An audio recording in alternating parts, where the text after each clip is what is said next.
right. All right, so we're going to start recording, and I think we'll just give it a couple minutes. I just decided to do a gravity sample on one of my beers to see how it was doing. This is the first of the post-pandemic lockdown beers I've checked. This is my Cluster Fugget beer. Nice little American Pale Ale, and I tried a new dry hopping technique on it that I hadn't tried before. It's basically hit it with the hops, and then 2 days at 38 degrees, and now it's coming off. Hey, Kaufman and others, courtesy dictates that unless you're intending to speak, you should mute your microphone so we don't hear the background noise. I can take care of that. Yeah, if you set it up so that you only turn your mic on when you press the space bar, then you won't forget to leave it and turn it off. Oh. All right, I'm muting everybody. Good, now I've got the floor and you all can't talk. No, I'm kidding. All right, yeah, you can just unmute yourself as needed. But cheers to everybody on a well, at least for me, a somewhat dreary Southern California day.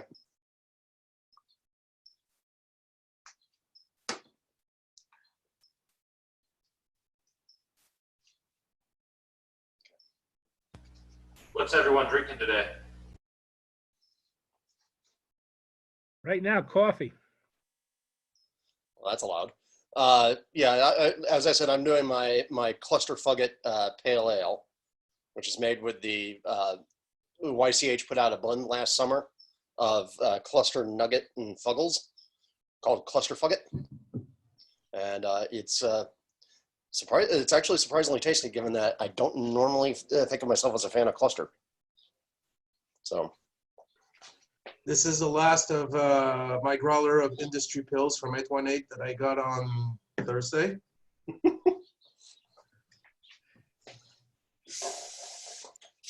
all right, what else? More coffee. This is Kombucha. a Feather It In from Frogtown that I picked up yesterday. Awesome. Session IPA. Yeah, I Kirsten don't know, just started making kombucha. you know, I think Matt wasn't Matt the kombucha master in the club, Yes. and then I think he stopped because he got some sort of cross contamination and went no. Oh, cool. Looking forward to that. Yeah, well, there's a reason why I don't make vinegar, right? Because I'd be worried about the acetobacter getting into all of this. You got a Bourbon County there, John? Nice. Did anybody see where I put my spray bottle of sanitizer? Bottom corner. All right. Unfortunately, it's an 18. It's a little too young. Right, Bernard? There it is. See, one of the more important tools that you can have in the brewery. Spray bottle of vodka. No, vodka is no good for sanitation. So if you're good, I mean, if you want to depend upon ethanol for that purpose, you got to go a little bit more grody. You're gonna go for the diesel. Ooh. 153. Don't know that one. Yeah, trust me. You don't have 90 proof from Roger, too. Yeah, you could do that. Take a swig, Drew. Let's see how it works. Not. Let's say we did. I like having live cultures in my mouth.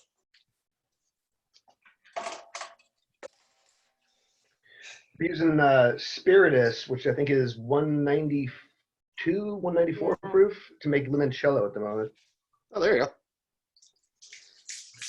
Hey, Drew, so I was going to put my president hat on and do an intro and for a couple minutes, and then you could take it up from there. Sure. Okay. Well, first off, thank you everyone for joining, and thanks Drew for organizing. We do have a few updates, but a really small agenda compared to usual. So what we're doing today is very much an experiment for us. We've already been doing happy hours on Fridays, and it's been very successful. So if this meeting is successful, this is something we might consider doing as well for the time being. So first order of business, cheers. All right. So there was a possibility that people from other clubs join us today. And is there anybody from Quaff or other homebrew club? Well, we got a few. All right, raise your hand. Please introduce yourself to the rest. Scott Ravela from Quaff. Nice to meet you. Bill Sobieski from Quaff. Nice. Steve Hiller from MASH in Miami. Cool. How did you hear about this event? Email. Yep. I Got spammed it. everybody. Cool.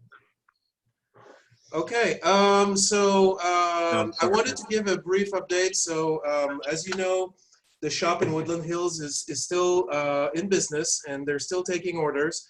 So you have to call them or send them an email and then we'll prepare your order in advance. If you need gas or grain milled or that sort of thing, you bring it to them. You can just go in the shop. So, but otherwise it's business as usual. I don't know, is there anybody knows about any of the other homebrew shops in LA or maybe in their area, if there's an update? Eagle Rock One Homebrew in is Simi open. is open. Okay, same Yeah, I thing, I guess. Yeah, I think almost everybody's doing the same general plan, thankfully. Cool. Okay. Also, as you know, breweries are mostly still open, but they're not allowed to let customers in. And so basically for them, it's growler fills, cans, and bottles. And it turns out that some bars and even some restaurants will also fill growlers, cans, and that sort of thing. So there's a pizza place near my place who will sell you wine and beer with your order, which is pretty awesome. Wine in a growler? Well, Crazy Harry's in Reseda, Winnetka, they fill growlers actually. There you go. Yeah. On the competition side, well, as you know, Mayfair has been postponed. We haven't really talked about what this would mean or when it would be, but we would like to try to host it this year, maybe in fall or something like that. So hang in there. If you had brewed specifically for Mayfair, we apologize, but this is out of our control. Any question about anything I said so far? Because I'm going to turn it over to Drew. All right, just one question. Your president hat looks a lot like the hat you started the meeting with. I guess that's a good thing. It's called consistency. I got a quick question. Is it okay to share this link around with other brewers, or are we just trying to keep it in the club? Yes. To which? To anyone. Yeah. Oh, okay. So we can send it to anyone? We're not just Yes. keeping it in the club? The more the merrier. Share away. All right. Yeah. Look, I don't know about you guys, but I've been missing being able to talk about beer with people. So yeah, the more people who are here to be able to talk about this sort of stuff, the happier I'll be. Hey, Drew, what would have been nice is if you, since you're doing the Grand Hydro, if you could have told everybody, this is the list of everything you're doing. We could have all gone out and bought, well, maybe had delivered some of those beers. Yeah, well, I think since we, who knows if we're going to be doing this next month, there's possibility, right? I think I'll do that for then. Because yeah, it would be nice for us to have some beers to talk about in common, but I figured I'd be able to talk water at least for this time. Yeah, speaking of future meetings, so I don't know if you're aware, but the AHA, the American Homebrewers Association, has reached out to the homebrew clubs in the country, and they're offering to host homebrew club meetings on WebEx, which is a different product than what we're using right now. And some people have raised a concern using Zoom for this because supposedly it has security issues. So if this meeting is successful and this is something we want to continue doing, we'll definitely evaluate the possibility of being hosted by AHA. But otherwise, we've been very happy with the format. So stay tuned. And with that, Drew? Yeah. All righty. Can I add something? Zoom put out a bug fix yesterday or the day before, a security fix. which apparently took care of the security problem they had with Windows. There you go. Okay. So let's see. You guys are gonna have to give me a second here. Okay, I'm gonna start sharing my screen.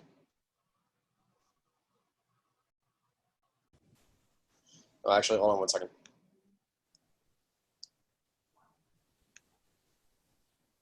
Okay, you guys should be able to see my screen now, right? Yep. All right.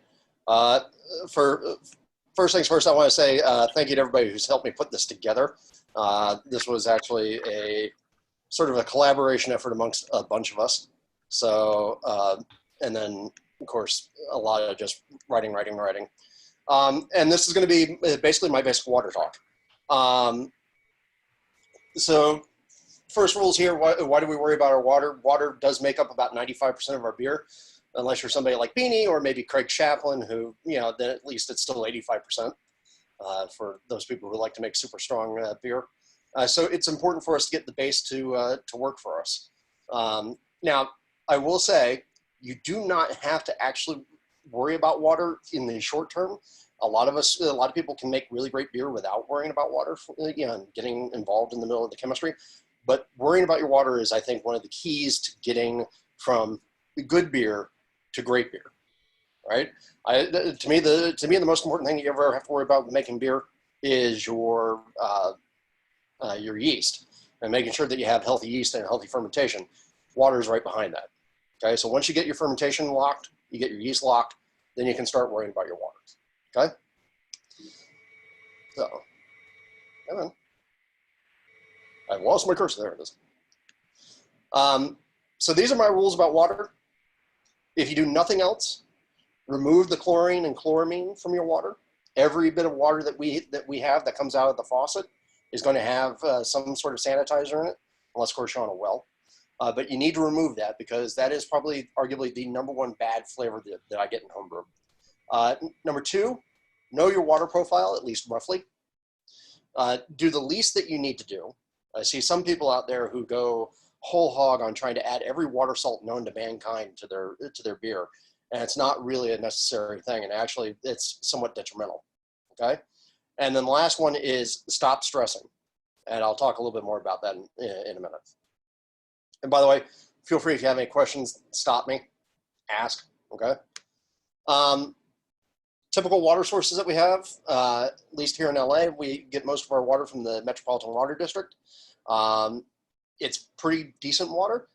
It does vary over the year as we get different sources, and it also varies from region to region in LA. So for instance, Ogopogo Brewing Company is 3.5 miles away from me, and they have a slightly different blend to their water, so their water profile looks different than mine, even though they're only 3.5 miles apart, right? So you do want to be aware of that. It does vary. The other problem with the tap water that we get is that it is treated with chloramine. I'll get into what that is in a moment.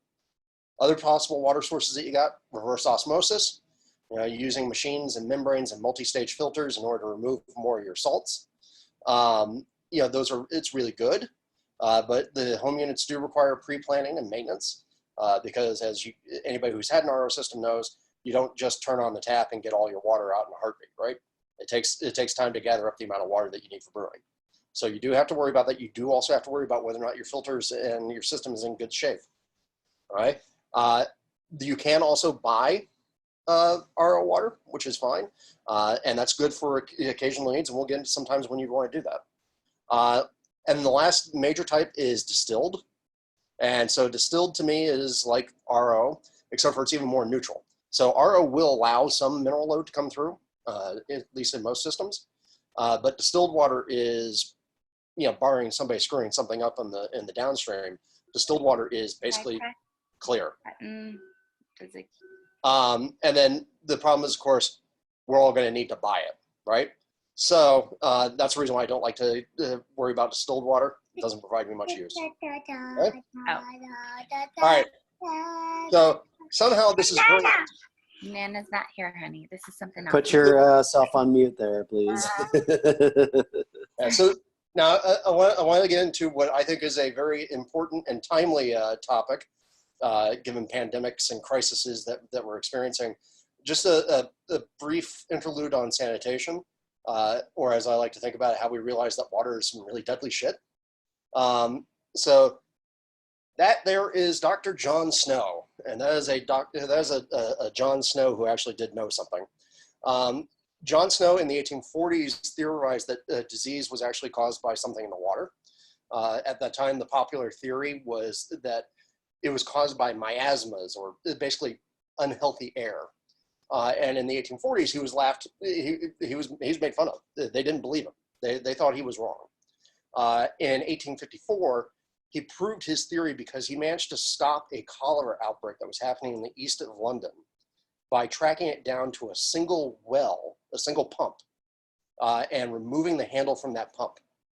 And he did, and what it turned out to be was that there was a break in the wall of the well that was allowing shit to get into the water, and therefore bacteria.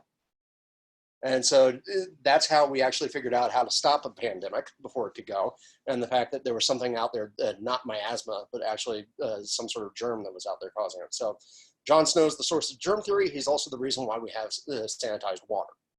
That's also the reason why you can pour stuff out of your tap and not die. Okay. Here's what we use. Today, there are two real main solutions. Chlorine, right, which is the older of the two, kills everything, but it's very unstable. So you used to be able to, if your system was running on chlorine, you just put water into your boil kettle overnight and let it sit there. Or if you were in more of a hurry, put it into your kettle and boil it, and all that chlorine would come out of solution. Problem is that instability is not very good for major water systems like ours, where think about how many miles of pipes there are here in California, to feed water to everybody. So that led to the use of a compound called chloramine, which is essentially chlorine mixed with a ammonia molecule. It's very, very stable. It does just as good of a job in terms of sanitation as chlorine. It's also very hard for us to remove, okay? But this is what we deal with as brewers here in Southern California, all right? And actually, almost any major city nowadays is going to be using chloramine. So sanitation is good for our water, but the chlorophenols that are formed are bad.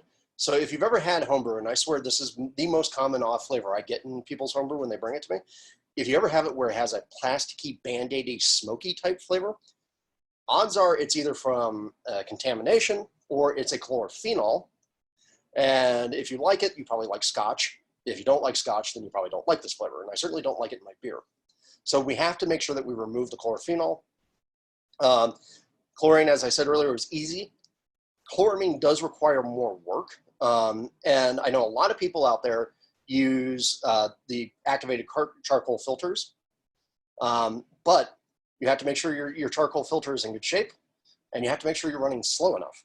So what I actually depend upon instead is potassium metabisulfite, which I know this looks like a bag of cocaine or something, but no, it's potassium metabisulfite, also known as Campton. So here, I'll show you a little demonstration here. It's going to be a little tricky over the Zoom.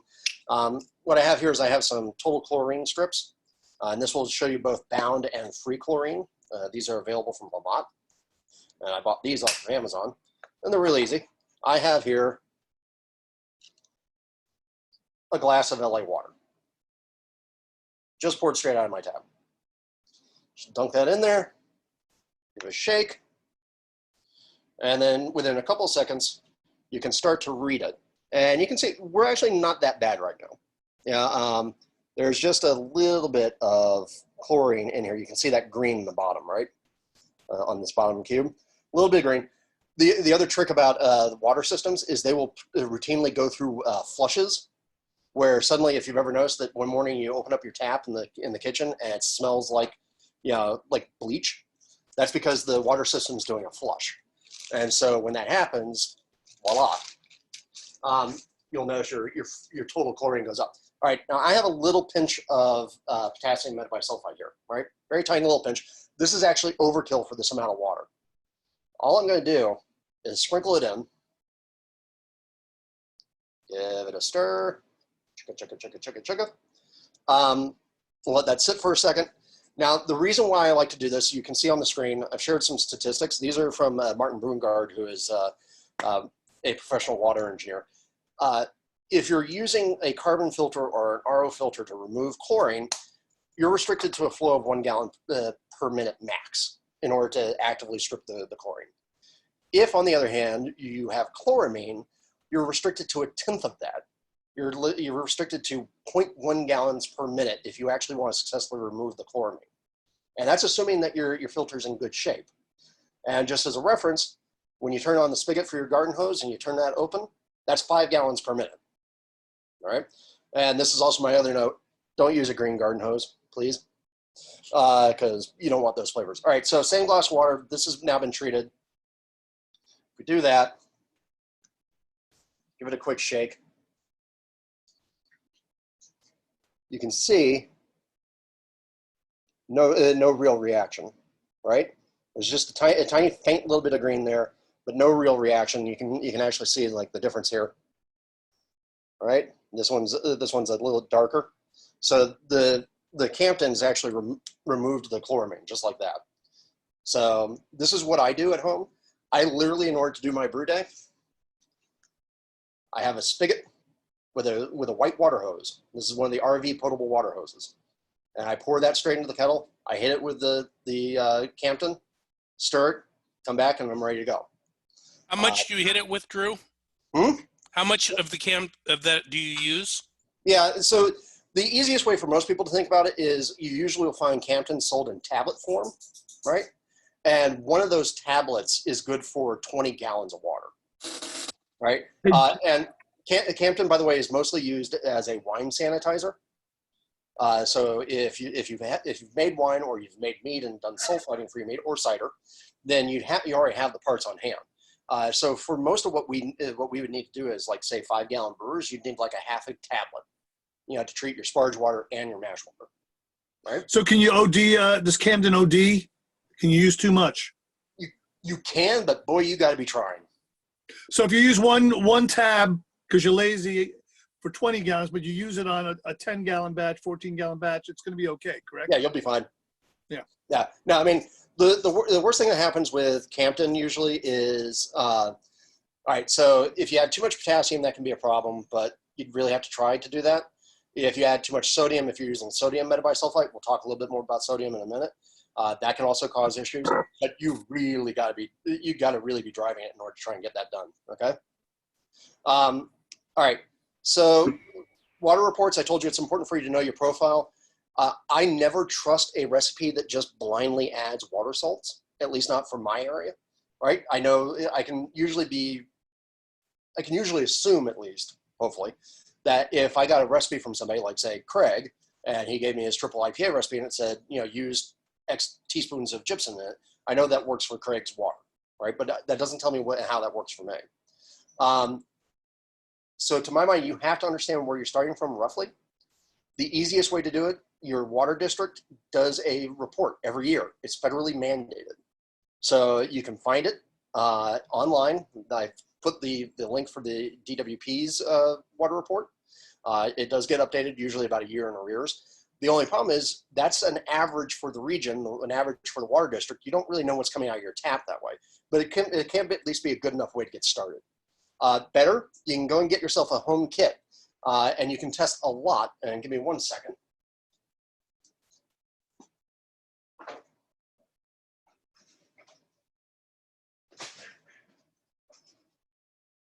We did this for a while at the shop. This is a Lamont Brew Lab Plus water kit, and it contains a bunch of testing jars and reagents and other sorts of fun stuff. And the nice thing is that you can actually use this kit and do multiple tests. It's like a fancier version of your pool testing kit or aquarium testing kit.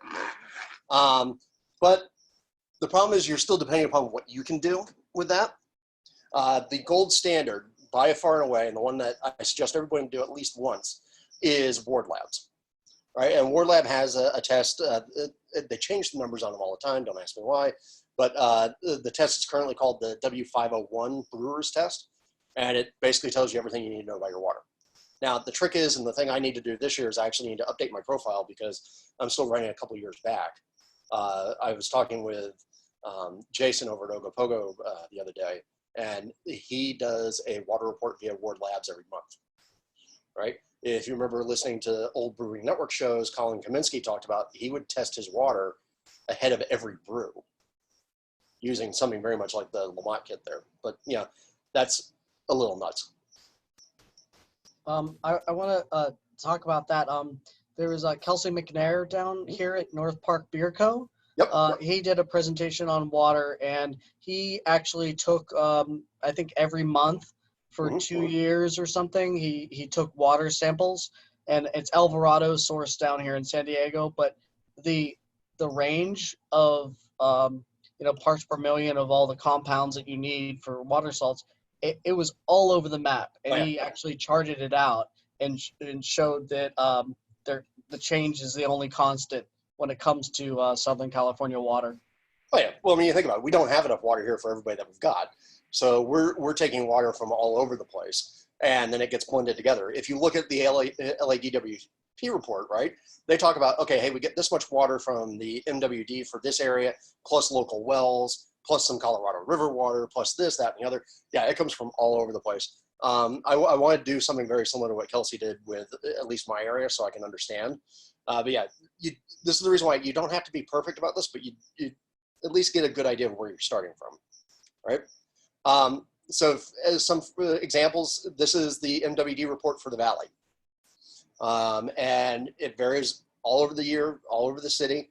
If you actually go and look at the DWP report, it will tell you, hey, they're all, I think LA has 8 sources of water, and they're all blended in different portions for different parts of the county, right? Also, I really love those aqueduct falls. Hey, Drew, Yep. question, does last mile, forget about the water source for a second, does the last mile, local pipes, your home pipes, can that affect it in any way? Sure. I think Depends so, on what your probably. pipes are made of. What's that? Yeah, absolutely. The last mile can do a lot of weird stuff to your water. That's part of the reason why I don't really like basing what I'm going to do just off the DWP report. I really do like to know what I've got in my area, and ideally, what I got coming out of this thing, right? Because if I know that, I can at least be sure something's happening in the color, right? Drew, just to case in point, San Fernando Valley basically has 3 different water sources, and 2 of them are pretty similar, but one of them tends to be slightly different. And the report doesn't tell you when you get what source. And so basically the only way, if you depend entirely on the report, the only way you can come up with something is by averaging these 3, all the numbers together, basically. Yeah. Hey, Oleg, thank you, Oleg. I just saw that in the chat. So 0.44 grams for each Campton tablet, right? Drew, I got a question. As far as even if we get the individual tests, since the water is always blended, aren't we sort of concerned that the profile changes every so? I mean, so then how often do you do that test? Well, I mean, as Brian pointed out, Kelsey did it every month. Ogopogo does it every month. I'm probably going to at least try to get one every quarter, because a lot of our water changes are seasonal. Yeah. So, like for instance, coming up here as we get into late spring and early summer, we're going to start having a lot of soft Sierra water come in, right? Hey, some people say that the water changes even during the course of the day. Oh yeah, I wouldn't be surprised. I mean, look, it's LA. It's a giant ass city. I mean, how long does it take for those tests to come back from that? Usually with Ward Lab, they're pretty damn quick. I mean, once they get the sample from you, and they're located in Nebraska or Iowa, somewhere in the Midwest. Did somebody just say? Okay. But Ward Labs is they're pretty Johnny on the spot. And once they get your sample analyzed, and it's usually from the time they get it, like 2 or 3 days, they have a report online that you can then go download. That's so cool. It beats where you used to have to wait for it to get mailed back to you. So it's very nice. All right. So here, for example, is something that I did from Ward Lab. I did this a little while ago. And this was December, right? So December is going to be no snow melt. So this is going to be some of the hardest water that we see. And you can tell, like, in there, overall, it's pretty nominal water. It's mostly going to be good for amberish beers without much adjustment. But the only real problem I have with it is my sodium's a bit high. And so the only way I'm going to make a Pilsner out of this, though, is also via dilution. And as I said, this varies because Ogopogo, which is 3.5 miles from me that way, their bicarbonate or their total hardness is much lower than mine. And their sodium is also lower. And even their chloride levels are lower than mine. So it's a little weird and different. Okay. And then John Aitchison, and I don't know if John made it on the call today, but John gave me this as his report. This is if you're looking at the DWP stuff and you're just looking for, say, Owens Valley, which is a major source for the valley, then this is what you'd see, right? And you can tell all this stuff is basically in the same, our same area, and it's varying in different ways around as we move. And as we said, it's going to vary across the year, across the day, across the month, across the phase of the moon, right? So let's talk about the minerals that we're looking at here. We've got calcium, which is a very important brewing salt, creates hardness in the water. It's important for our yeast health, our flocculation, and our mash efficiency. It does lower the pH, but don't depend upon it for lowering the pH. Use acid for that. And the minimum range is about 40 ppm. You need at least 40 ppm to have everything happen in the mash in the most efficient way. Okay. Magnesium, also another component to hardness. Important for yeast health, but man, unless you have really magnesium deficient water, you really don't need to go do that, right?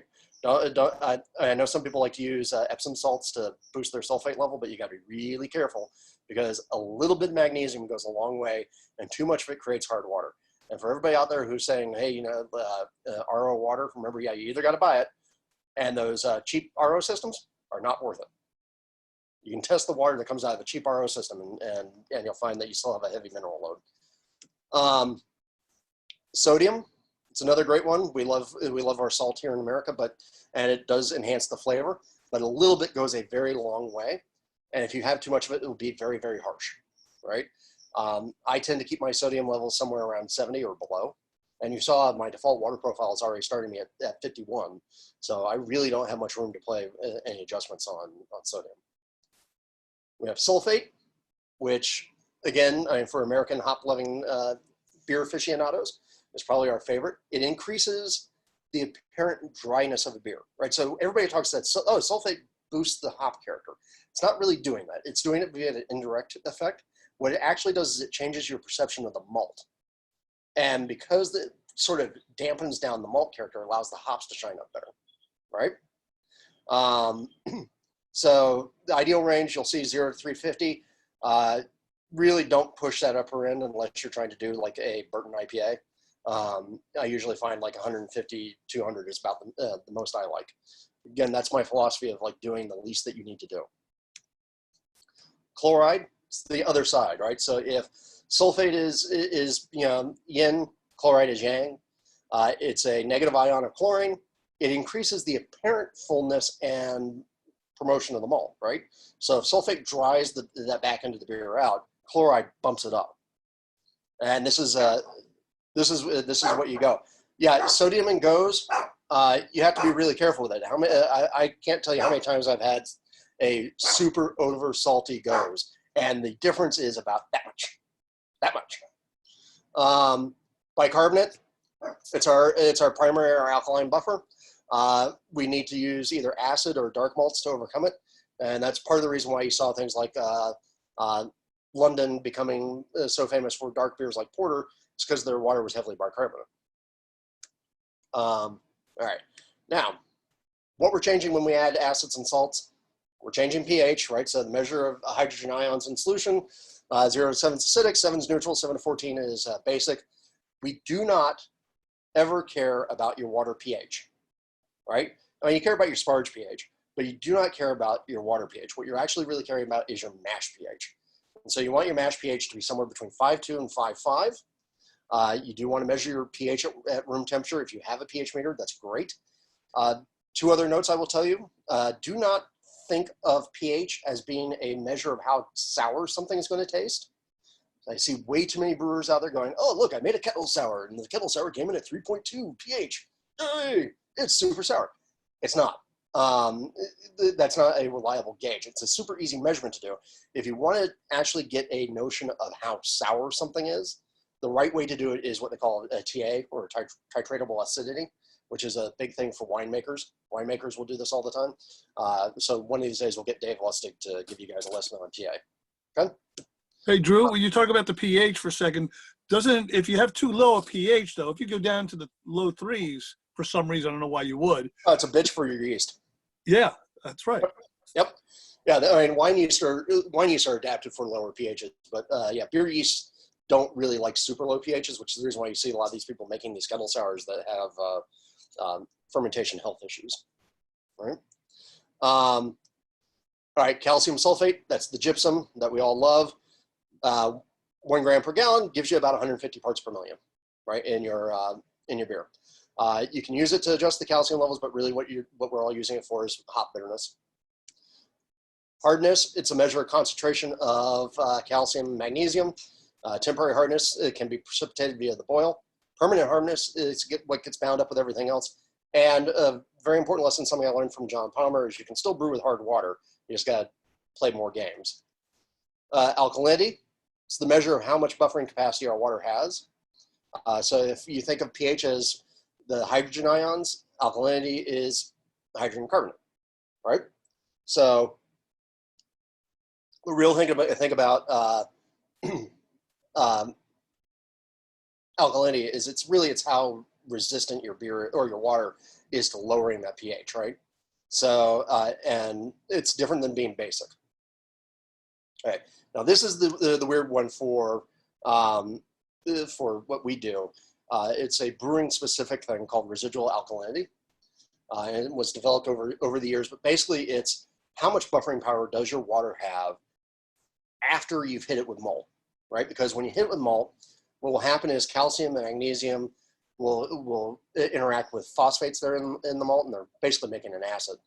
And what you really need to do, and the reason why RA is important, is if you have too high carbonate water, you got to figure out how to get your RA down, right? So that's a unique one for us. And of course, mineral content is the other thing that we're going to adjust, and that's because we're adding all these flavoring impacts.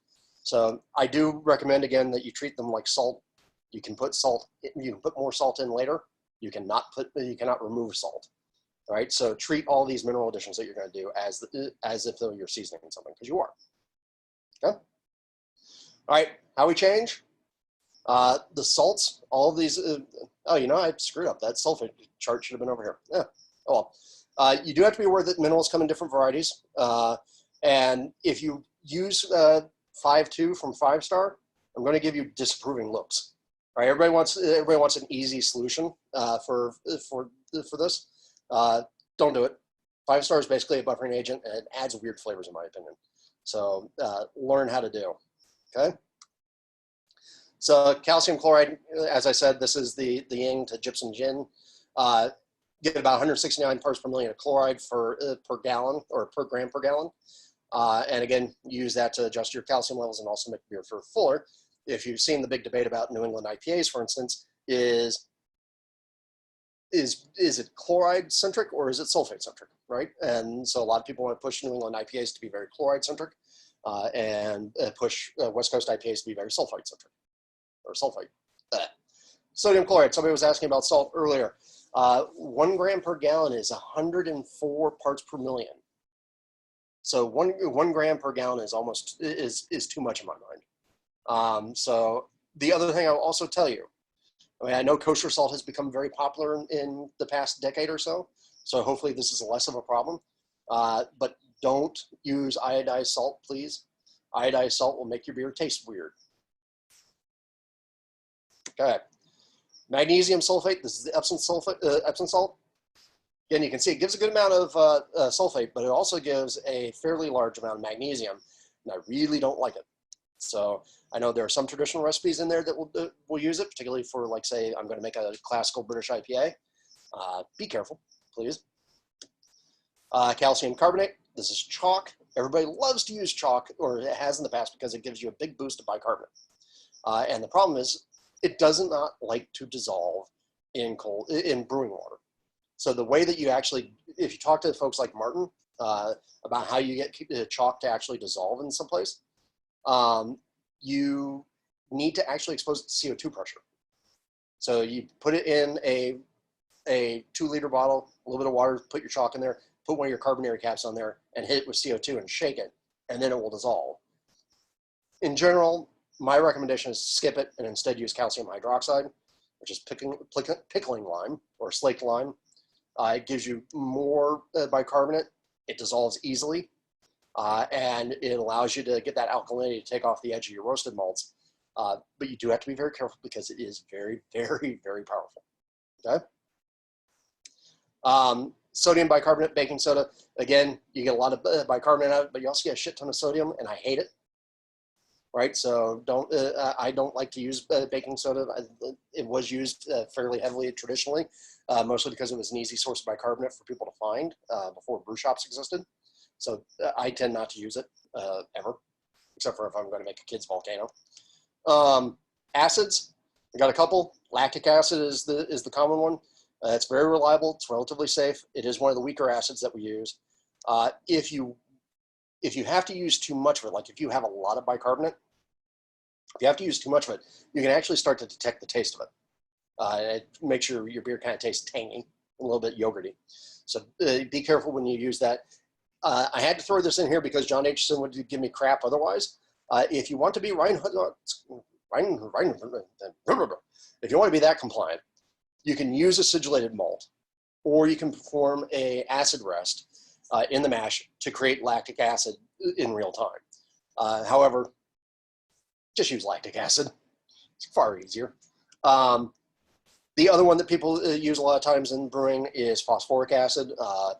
It's a very powerful acid that requires very little to push through. So if you have a lot of residual alkalinity and you don't want a flavor impact from lactic acid, then you can use phosphoric acid, and it's become very, very popular, right? There are other acids that are out there, obviously sulfuric and hydrochloric. Homebrewers do not tend to use those because those will actually eat your hands. So don't use those, because I know you guys, you drink while you're making beer, and acid safety requires sobriety. So don't.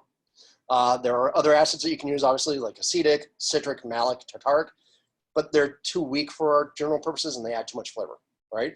So you'll see all those, well, except for acetic and like wine and cider and mead, for making flavor adjustments, but never for mash chemistry adjustments, okay?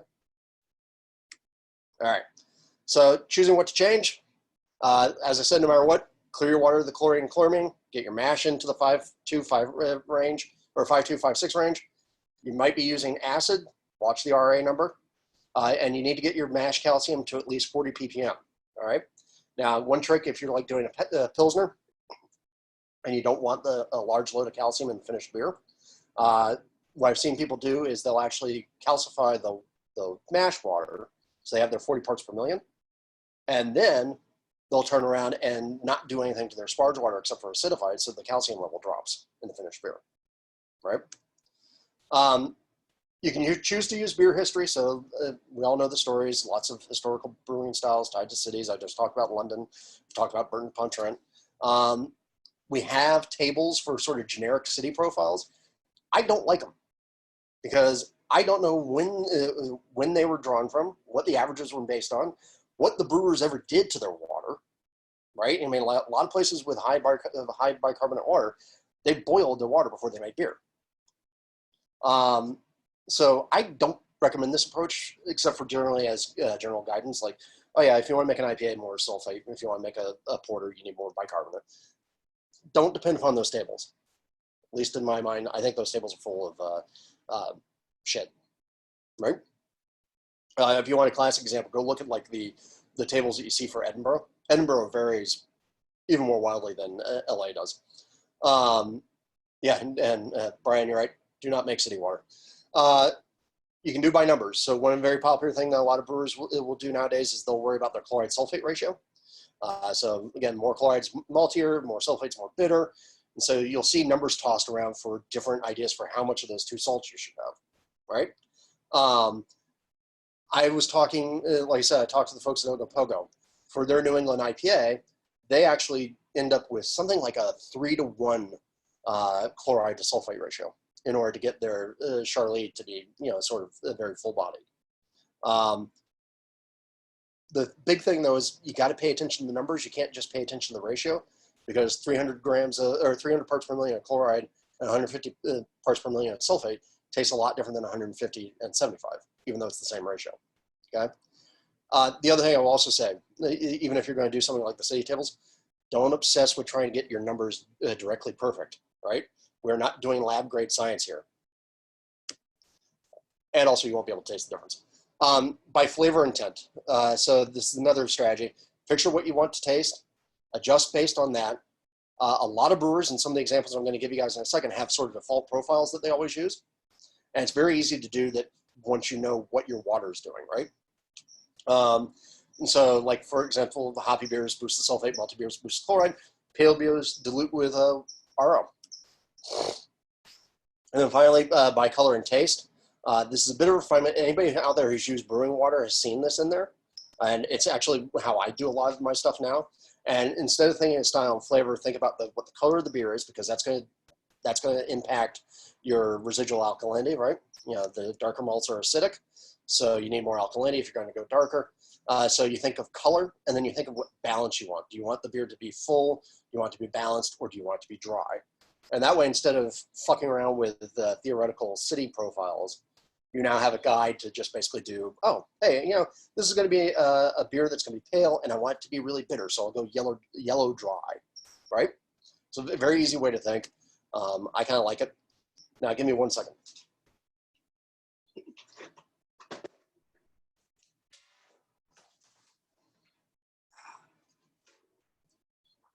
That's too much talking without me having anything to drink. All right, so math is hard. You guys know I'm a computer guy, so I like to use my computers to do things. Talk about a couple of them. So big thing to know is that if you go between tools like, say, Beersmith and Brewing Water, or John Palmer's water apps, you'll notice that everybody gives you something different out the other side, and that's because as much as we know about chemistry, water models are still sort of funny. They're still sort of magic. And so there are lots of different models out there because frankly, the chemistry for water is gnarly. So there are no right answers, but I do think some of the answers are better. And I know we still have people out there who use ProMash. Don't use the ProMash water model, okay? It's old and antique. And I love Jeffrey, and I wish he could still have updated the program. It's a good program.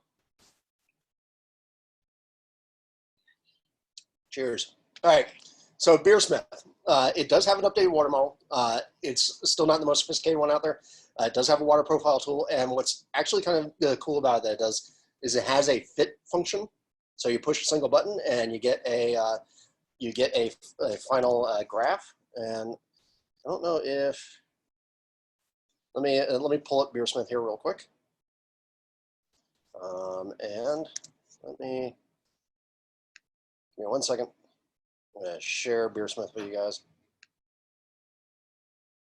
How are we doing so far? Is everybody enjoying this? I mean, otherwise I'm gonna drive you guys insane, I think. Keep going, it's awesome. Okay. Yeah, thanks, Drew. This is really great. Yeah. All right, so here's Beersmith. It's terrible, Drew. Yeah, fuck off. All right. Would you open a Coors Light, Drew? I heard that pop in that can before. Coors Light? Nope. That's the Ogopogo Charlie's Hazy IPA. I do, however, have a Coors Banquet in the fridge. Sure. Yeah, the one advantage of being the Grand Hydrometer is that when I come home after the club meeting, I still have the other beer that wasn't drunk by everybody. So that means I've been having to suffer my way through some Paps and some Coors Light recently. Or not Coors Light, Coors Banquet.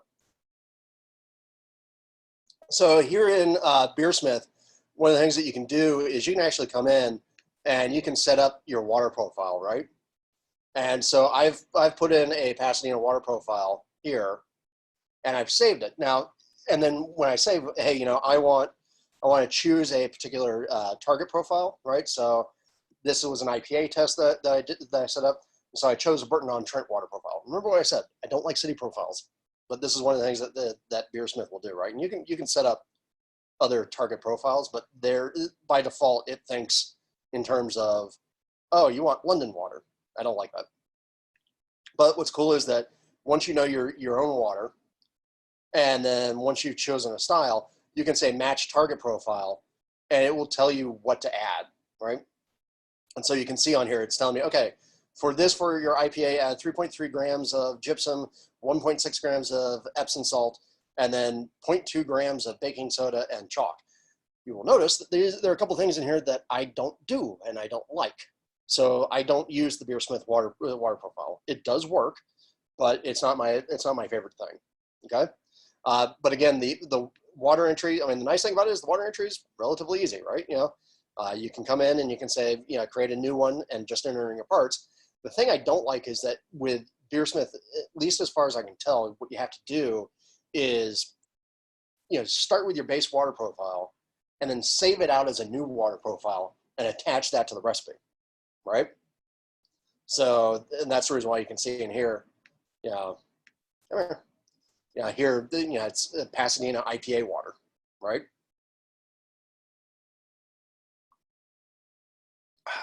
Yeah, and again, not a fan of using Epsom salt, not a fan of using chalk, right? So it's still a working program, and it does you better than not doing something, right? And it does you better than having to guess. Okay. There are other calculators out there, and hold on, back to the share.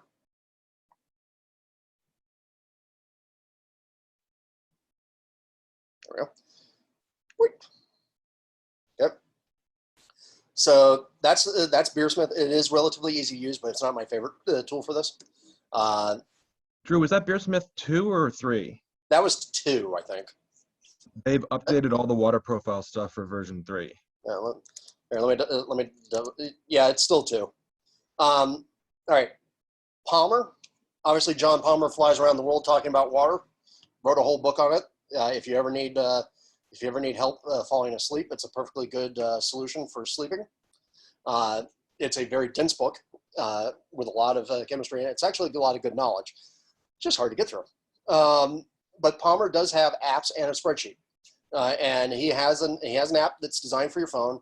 I'd share it to you, but I don't have the right cable here. But basically, with Palmer's app, because Palmer's very RA centric, that's all of his stuff that he talks about. His actually allows you or sets you up to say, okay, give me your style, give me your water, and then choose what your alkalinity is, what you want your residual alkalinity to be, and then I'll tell you the salts and acids, right? It's pretty straightforward, but it does think very much like John does, which again, John's a water whiz, so you can think of it that way. But speaking of water whizzes, my favorite water whiz is Bruin Water, and that's Martin Brungard. To my mind, this is the best water model that is on the market, by far and away. He keeps it constantly updated. He is a professional water engineer. So as opposed to somebody like me who's talking out of his ass, Martin knows what he's talking about. And I highly depend upon him. And he was one of the guys I had review this. Yeah, Nick is right. If you ever have questions, Martin will answer them. I did a whole episode of the podcast because this is very intimidating to set up. So I did a whole episode on the podcast, and I interviewed him. And the real secret was I had him help me set up Brewing Water during the podcast. Andy, it is very, very focused. So the nice thing with using a tool like Beersmith is Beersmith will allow you to do everything in one sort of interface, right? And much like a jack of all trades, that's good, but it's more generalistic in its water model, and I don't find it to be as accurate. So this is just literally one of the gnarliest Excel spreadsheets you've ever seen in your entire life. He has a free version on his site, but he also has a paid version, and the paid version is literally $10. And for $10, you get, I think, what is the best water tool out there. And I will show you. when I'm doing this, I mean, when I do a brew day, I make sure that I do my recipe, and then I go and I grab brewing water, and I make sure that my baseline assumptions are correct, right? So here you go. I will warn you, if you are not an engineer, this should terrify the crap out of you. All right, and this is brewing water, and this is the professional version. This is the paid version, but you can see, you know, here on the spreadsheet, you come. I know it's going to be hard to see it because of the screen size. Let me try and change that.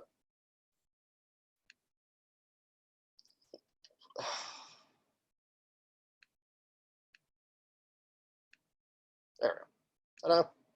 That should be better. All right.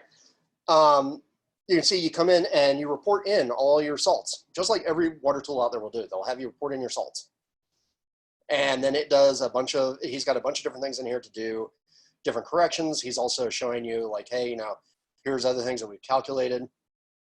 You know, just to give you a lot of information. You come in, the second tab is about how you acidify your sparge water. All right. What's your starting alkalinity? That came in from the other area. You know, how much dilution are you going to do any dilution? Right. I'm not in this case. You know, what sort of acid am I using? Second acid type, et cetera, et cetera. And then it'll come back and it will say, okay, great. Perfect. Now tell me what your grain bill is. Okay. And so in this particular case, my grain bills are almost always stupidly simple. And so in this case, it's some pills and some wheat malt, because this was a Saison that I put together. And, you know, you just tell it, hey, you know, I'm using 10 pounds of this, 1 pound of that. And that's what the color is, right? And you can tell, say, oh, hey, you know, I'm using a crystal malt, a roast, or an acid malt, right? It's pretty simple stuff there once you got it set. And then you come in, and this is the magic. There's a lot of iterative calculations that are happening in this where stuff is sort of recursing and going back and forth. So numbers that you put in here on this screen are affected by numbers on the previous screen, and they go back and forth with each other. So here I was again making a test Saison, and I said, oh, well, you know, look, I'll use the Ashoof water profile, right?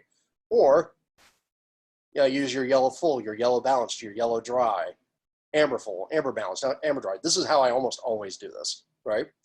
And so here's what the Ashoof water profile is. Here's my existing water profile. And then down here, I come in and I say, okay, well, what happens if I add 0.1 grams of gypsum? Now, Robert Dexter was doing a Saison yesterday. Here's where I got those numbers I was giving you, bud, because this is what I was using for mine. And you can see, adds up at the end, comes in and says, okay, how much of your water you got? So here's the total amount that you add for each of these. And if that seems a little too confusing, it gives you another screen. And this is what you work on. There you go. So you add 0.6 grams to your mash water, and you add 0.6 grams of gypsum to your sparge water. And then there should also be acid down here. Yep, 6 milliliters, 4.3 milliliters. Ta-da. If you do all that, you're pretty golden. Does that make sense? And the hardest part literally of all this is getting the water input screen dead on correct, right? Because part of the thing that you don't know is that, okay, so for instance, if you get something from Ward Labs is going to report it as SO4 here in this format. And so you got to multiply that result by 3 in order to know your proper sulfate level for calculation, right? Same thing with things like nitrates and all that. So kind of interesting. You do have to know some of your chemistry, or at least be aware of it and pay attention to. This spreadsheet is filled with all these little tabs, right? With all these little gizmos on it.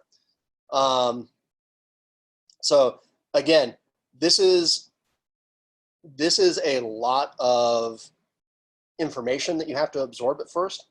I will tell you, go listen to the episode of the podcast I did, because Martin gave a lot of helpful tips there. Also, he has a lot of information on his website, more than just what's in here. Like there's even back here, there's a final tab that's all water knowledge. Everything that you'd possibly want to know that he's using to go and make this spreadsheet work, okay? This, to my mind, is some of the best $10 you can spend as a home brewer or a professional brewer.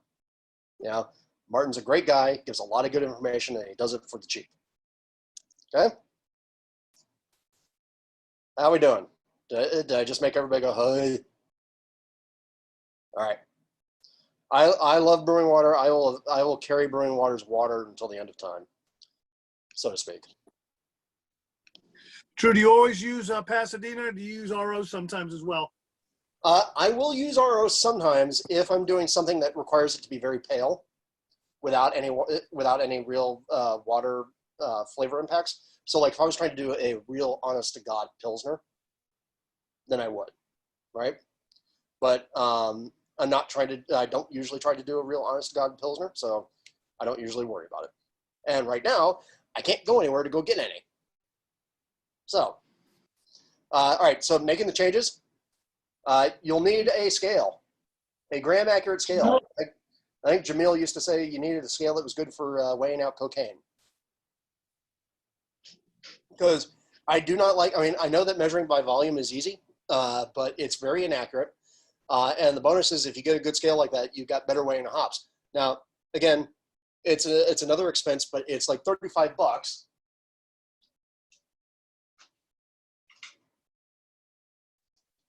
And I've had this stupid piece of shit beaten to shit scale for 15 years, right? So I think Amber tries out to like, you know, $2 a year for my brewing.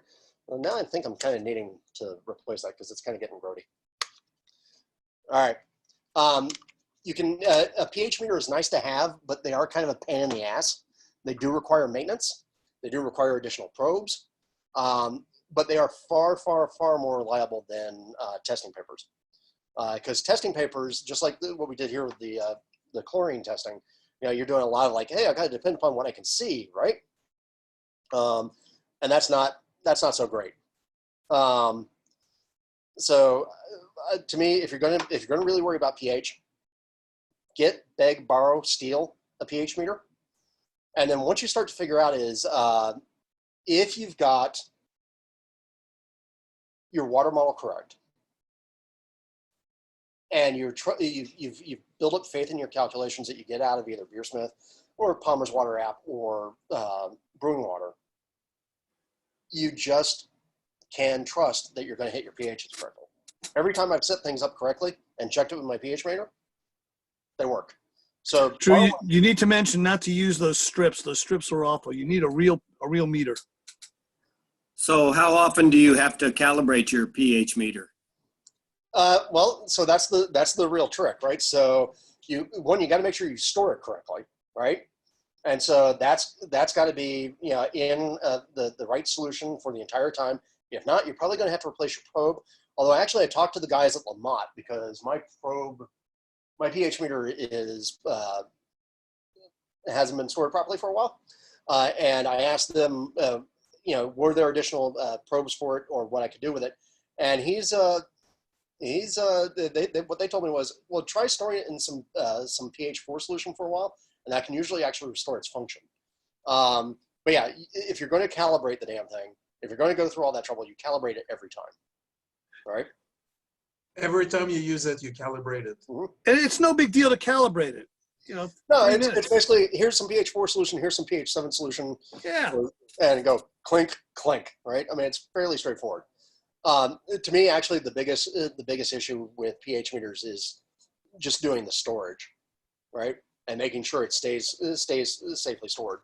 You could get an extra bottle of the solution to put that thing in, and it stays fine. True. Yeah, and also, by the way, all those pH solutions, you know, they have expenses. And yeah, Travis, this is being recorded, so we'll have the recording up. But the pH meter itself, I mean, yeah, the pH testing solutions, the calibration solutions, they all have expiration dates on them. Yeah, they're usually, I think, like a year after opening. But we've been recently doing some testing, and looks like most of those good quality pH solutions hang out there for like about 2-3 years. You know, so. Drew, where do I get a good pH meter? Like, who makes sense? More beer. You know, the one I use is actually the one that came in the Walmart kit. This is the Brew Lab Plus kit, but that's the one I use. Yeah, the problem is, anytime you're dealing with anything measurement related, Yeah. it's kind of hard. So is anybody out there, Nick, do you have a preferred pH meter or Drew, Mr. Kaufman, can you mute your microphone, please? Oh, if only. I got him. All right.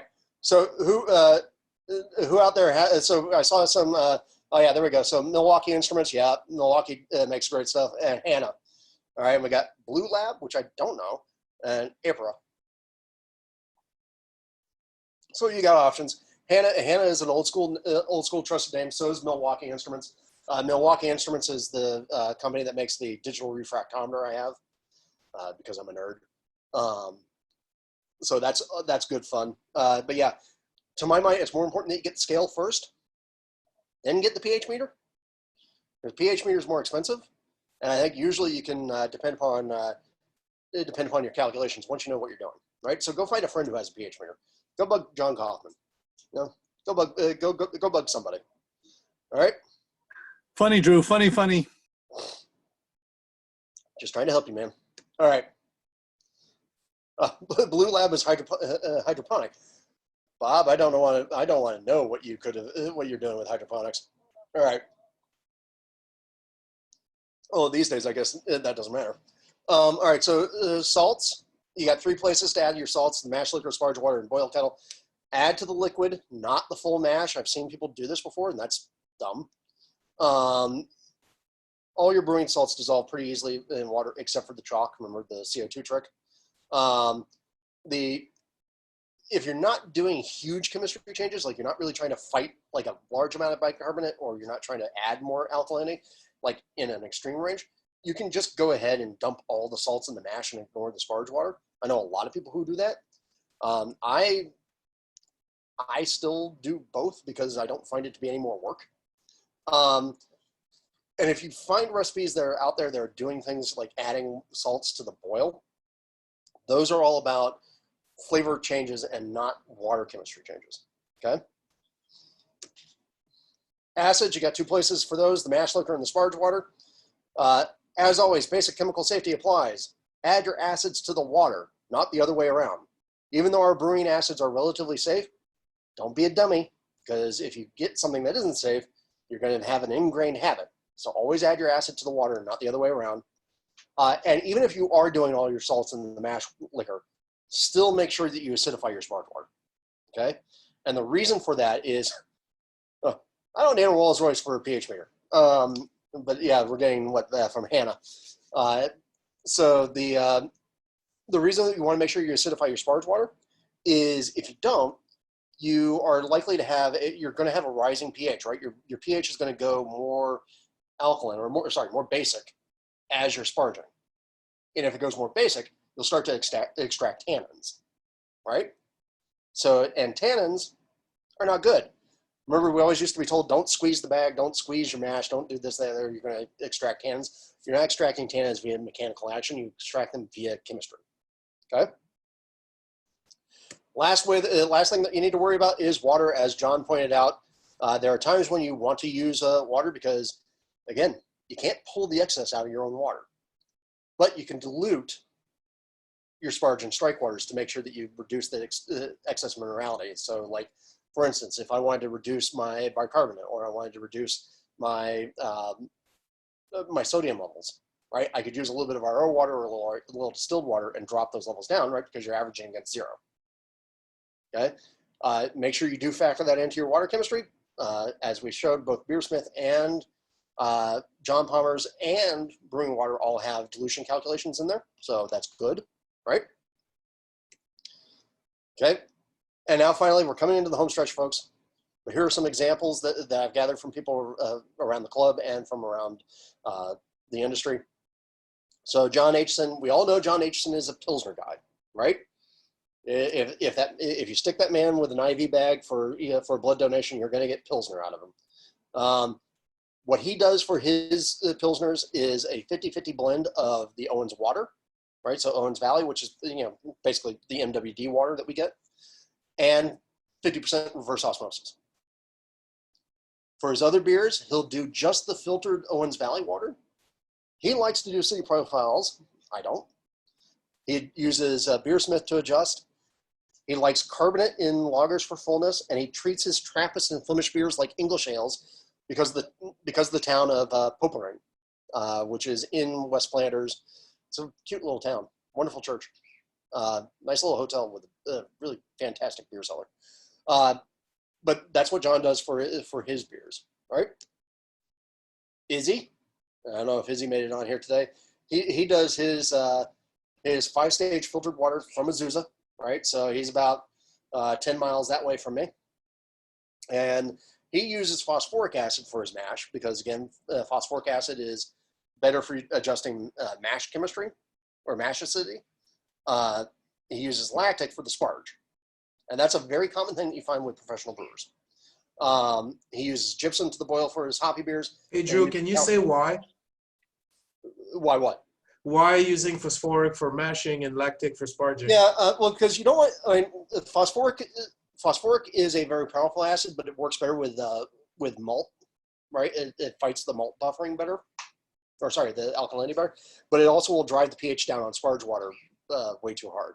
So generally, you want to use the phosphoric for that situation in the mash, so you also don't have a flavor impact. But you only have to use a relatively little amount of lactic acid in the sparge in order to do your acidification because there is no buffering capacity in the water, right? So it's just generally like you need more acid in your mash to deal with your RA. So you want the less flavorful acid in there. So again, it's very common amongst professional brewers. Okay. All right, Bruce. Bruce is another one of our old school brewers. He, like John, he likes to do a blend of 50-50 to keep some of the salts down. He likes to also target for his lagers to keep total dissolved solids. So all that mineral content, he wants it below 100 parts per million, right? He wants tap water. He wants tap water for his stouts and porters to take advantage of the bicarbonate we have. And he actually prefers to use calcium chloride over gypsum for his calcium. Now, this also makes sense if you think about what Bruce likes to make. Bruce is not an IPA guy. He does not make a lot of big hoppy beers. He is much more traditional, and he likes a lot of more malt flavors. So the fact that he favors chloride makes perfect sense, right? And again, remember what I was saying earlier. Once you start to play around with water chemistry, once you start to understand what your water is doing and how it impacts your beer, a lot of this math goes away for a lot of people, right? Unless you're trying to be super precise all the time, a lot of this math goes away, and people just have things they like to do because they know that that's what's worked, right? So Martin, there's good old Martin from Brewing Water. I asked him what his water philosophy was, and this is what he responded with. It says to get the pH in the right range, get your sulfite and chloride into the ranges helpful for the style, but he doesn't like the ratio thing. He thinks it's useless. He tries to have at least 40 parts per million calcium in the mash, and he also favors a less is more approach. And he wants to keep the water in the background. He does not like overly mineralized beers, right? John Palmer, right? We all know and love John. John's focus is on getting that pH right first, right? Which plays into the RA. So he likes 5.2 for anything pale, 5.4 for ambers and brownish beers, and 5.6 for things that are darker like stouts. He wants a minimum of 50 parts per million of calcium, and then he looks at tweaking the chloride and sulfate for his desired effect, right? So fairly straightforward. And remember, this is John who knows a shit ton about water chemistry, and this is what he's come up with over time for him to work. Yeah, I know. Well, again, that's the difference between John and the rest of us, right? So Nick had commented in the chat that I think a lot of brewers are happy just to hit 5.2 to 5.6. So, Craig, I was referring to Craig earlier. Craig does his pH adjustment with phosphoric, and then and this is for his IPAs. So this is the reason why I could answer the question the other day on Facebook about, hey, what did we do for the water profile for the shop brew? And so Craig does phosphoric acid, then 2 teaspoons of gypsum to the mash, which is about 8 grams, and 2 teaspoons of gypsum to the boil. Again, about 8 grams, at least according to my ad hoc on the fly measurements, right? And then finally, I'll close up with me. For many of my pale beers or amber beers where I'm not trying to drive a hop character, I literally just remove the chloramine and make sure my water hits the right pH, and then I do nothing else. I don't add calcium, I don't add sulfate, I don't add chloride, nothing. I just let them ride, because I think our profile is actually pretty good for that. For lagers, I'll do the full profiles in brewing water. So if you guys remember the Brewfest lager I brought to the 40th anniversary, and I brought it in a couple of other places, that was done with a amber full profile. For the hoppy ales, I'll tend to go for the brewing water dry. And for most anything else, I'll just kind of do a balanced addition of calcium sulfate and calcium chloride. Hey, Drew, why do you go through the trouble of going with brew and water specifically for lagers? Because I want to make sure I understand what the hell I got to do to my water to get it right. Okay, I get that, but why? Like, why is it more important with lagers? Oh, no, sorry. When I say full profiles, what I mean is, remember when we looked at the brewing water, they had yellow full, amber full, brown full, and black full. I'm using the full profile there because I want more malt usually out of a lager than I want more hop. You know, so to me, I'm trying to accentuate those malt characters, right? Because otherwise, I'm not a huge fan of IPLs. Never had very many of them that I like. You know, I love a good IPA, right? Like I'm sitting here drinking an IPA right now. I love a good IPA, but I don't really like any of the IPLs I've had. Maybe like one. But so for me, I tend to think with lagers, and particularly because they do already have a tendency to go dry because of the yeast, I want a little more oomph in the mid-body, right? All right, and then I don't ever add salts to the boil. And by the way, one thing I did actually forget to mention here. So remember we talked earlier that New England IPAs or hazy IPA styles, right? People are going to, you know, I haven't had the Integrin Hoppy Pilsner in a while, so I can't tell you.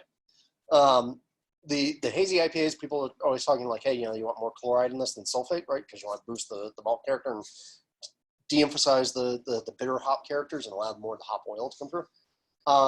But what I found is that a lot of breweries where they're talking about this, like even things like Treehouse and those guys, people have done post-analysis on the beers, and what you see is the water chemistry is all over the place.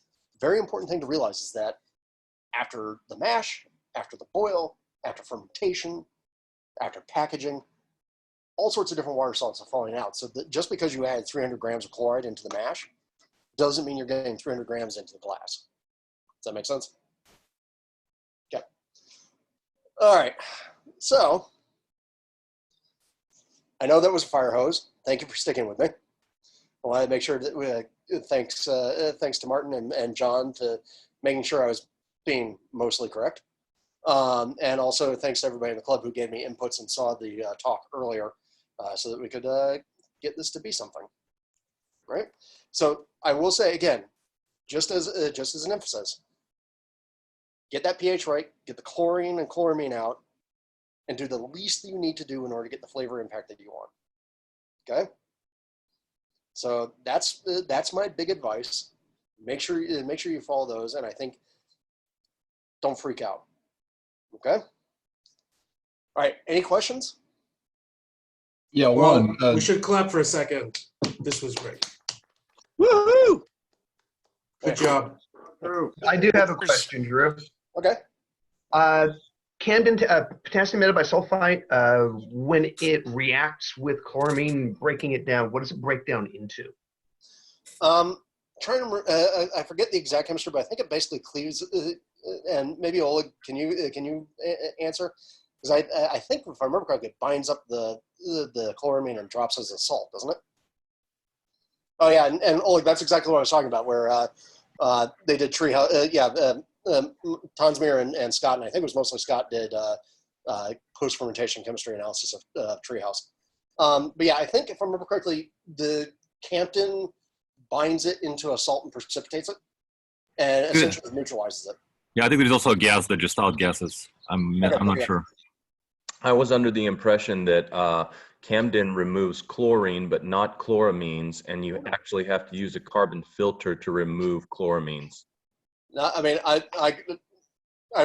done this. I've done this for a number of years, and then I also ran that by Martin as well, and John, and they both agree.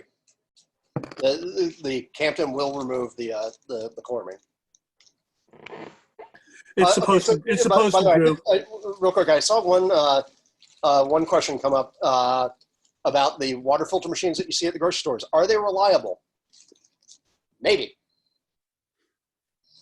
I've tested them with TDS meters, and they're about 10 ppm of everything else. So I think it's pretty close to RO water.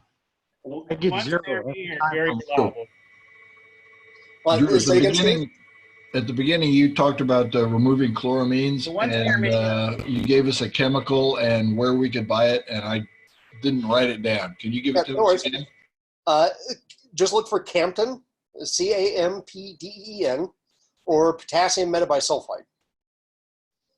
It's normally used as a wine sanitation agent, but you can either find it in tablets or I bought this bag. There's a bag in there, or there was a bag in there. I bought this bag from More Beer like a decade ago, and I'm still working my way through it because it requires so little. Do they sell it at the shop? They do, absolutely. At the shop, you'll either find a little vial or a jug, like about this big. And Scott, correct me if I'm wrong, there's also tablets, right? We've got the tablets in little tiny vials. We also have, as Camden tablets, we also have powder form of just straight potassium metabisulfite. Yeah, That's and, like 1 pound bags. And by the way, I'll remind you guys, I recommend that you use potassium metabisulfite, not sodium metabisulfite, just because sodium again is a compound that has a lot of flavor impacts. So you want to make sure that you're very careful and controlled on that. Okay. Thank you. Hey, Nick, and Oleg, do you guys both use RO water on most of your beers, especially your competition beers? Yeah, I had gone to pretty much RO at least 70%. There are some times that I blend back a little bit of my city water when I'm looking for just like trace elements, but for the most part, I try to go at least 100% on most of my beers. In fact, one I actually even go to distilled water 100% just because I'm super picky about that one recipe. Yeah, I also use RO water, and then I just build it up with salts. I'm concerned about things like sodium being too high. And Oleg, do you use RO water also on your meads? Yes, I do. And again, you have to buffer it with a lot of bicarbonates to make sure the pH doesn't drop too low. So I would use on my meads I use RO, but I also put a gallon on a 5-gallon batch or 6-gallon batch. I put a gallon of high alkaline, like 9.5, in with the RO. That's it. This is good. Yeah, actually, if you two can drop me a message and tell me what your profiles are, I'll add it to the talk because I think that's good stuff. All right. Any other questions out there about water? Yes. So, and it's not specifically for you, Drew, it's for everybody. So a while ago, I was getting RO water from a water place called Wateria. Yep. And following that, I got huge chlorophenol in my beer. And so I started looking into it. I don't know if it was the water or something else that I did, but I investigated it and came across a conversation on homebrewtalk.com that said that there is, for some people, apparently evidence that there is still something in the RO water that could corrode your stainless steel material. So if you fill your hot liquor tank the night before, some people have reported getting like parts that were corroded the next morning. Has anybody experienced that or has any information about that? Because I hear very different opinions about this. And I'm like, is it bullshit or is it true? I have a very good answer for that because somebody else asked that, and I think it was Gavin asked me that. And I ran it by Palmer because Palmer had said something about it, right? And so when I talked to Palmer last week and asked him that very question, he was like, well, yes, it can corrode parts, but it takes weeks. So if you put RO water into your kettle overnight, you're not going to have any problems. So yeah, given that I don't know everybody who's talking about on Homebrew Talk about this, but given them versus Palmer, I'm probably going to go Palmer. Drew, RO water's cheap, but distilled water's pretty much the same price anyway. Bernard, if that's the problem you might be seeing and having, maybe go to distilled water. Well, most of the concerns I've seen have been from people basically talking because the RO or distilled water has so little in terms of solids that it wants to leach stuff out of any surface it's in contact with. Because remember, water is one of the great solvents. Right? You got water and ethanol, and they can pretty much dissolve anything between them. And so people are always concerned that water is going to leach stuff out if it doesn't have enough mineral load in it, which I don't know how the water knows it's supposed to have enough minerals, but there you are. All right, keep them coming, guys. Quick question: does passivating your stainless steel help to protect against that? Well, I mean, yes, but at the same time, you're talking about an effect that's going to take a lot of time. So and for the most part, for most of us, I'm assuming you're not stripping your stainless every time you do your brew. I'll take my kettle down. So I brew a lot on a grandfather at home, and I'll give it an acid wash every couple months just because of the oxalate. And then I wait a little while before I do anything. Aluminum is actually the one that you always have to really worry about, but we're not using aluminum normally in our brew houses. What are you using for an acid wash? How do you go about that? I've never done it. If I can lie, beg, cheat, and borrow, I try and get my hands on 5 Stars acid rinse. It was briefly available for homebrewers. Yeah, you can get it now. Yeah, it was briefly available for homebrewers, and boy, it did a hell of a job. But otherwise, I mean, the real thing that you normally see people use, at least if you're doing it properly, is phosphoric acid, or it's basically a phosphoric acid rinse solution. I wish we could get our hands on it. I've written 5 Star in the past and said, "Can I please get some of it?" The only way I can get any of it is if I go borrow some of it from a professional brewery. A lot of times, if I'm not doing that, stainless steel will passivate with air contact. I'm sorry. What about Barkeeper's Friend? Oh yeah, well, Barkeeper's Friend is usually what I use to strip everything. All right, so phosphoric acid is cheap too. So is Barkeeper's Friend, buddy. Yeah, which is what, nitric acid compound, isn't it? No, it's oxalic. What is phosphoric? No. No, it's oxalic acid. Yeah. But it works like. But that'll pacify stainless steel. I pacify my stainless with that. Yeah. The biggest thing is that no matter what, you can basically allow stainless steel. If you're not going to brew for like say a couple of days, if you strip your beer stone, right, which is the main reason why you'd have to strip on your stainless. If you strip the beer stone out of the kettle and let it sit for a couple of days, it will passivate itself, right? So that's my talk on it. Hey, Craig Chaplin, what do you use? To be honest, about 2 years ago, I bought a gallon of the 5 Star, so I still have that. Okay. Where did you find it? I had a homebrew store order it for me when it was still available. I miss that stuff. That stuff worked like a charm. It is awesome. Dude, so I was given a mason jar of it, and that thing dissolved the cap. Wait, did they just put the steel cap, the metal cap on there?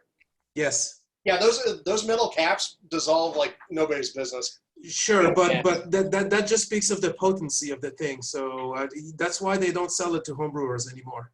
I know, it makes me sad. It's good shit. Well, but then again, I mean, homebrewers are idiots, including me.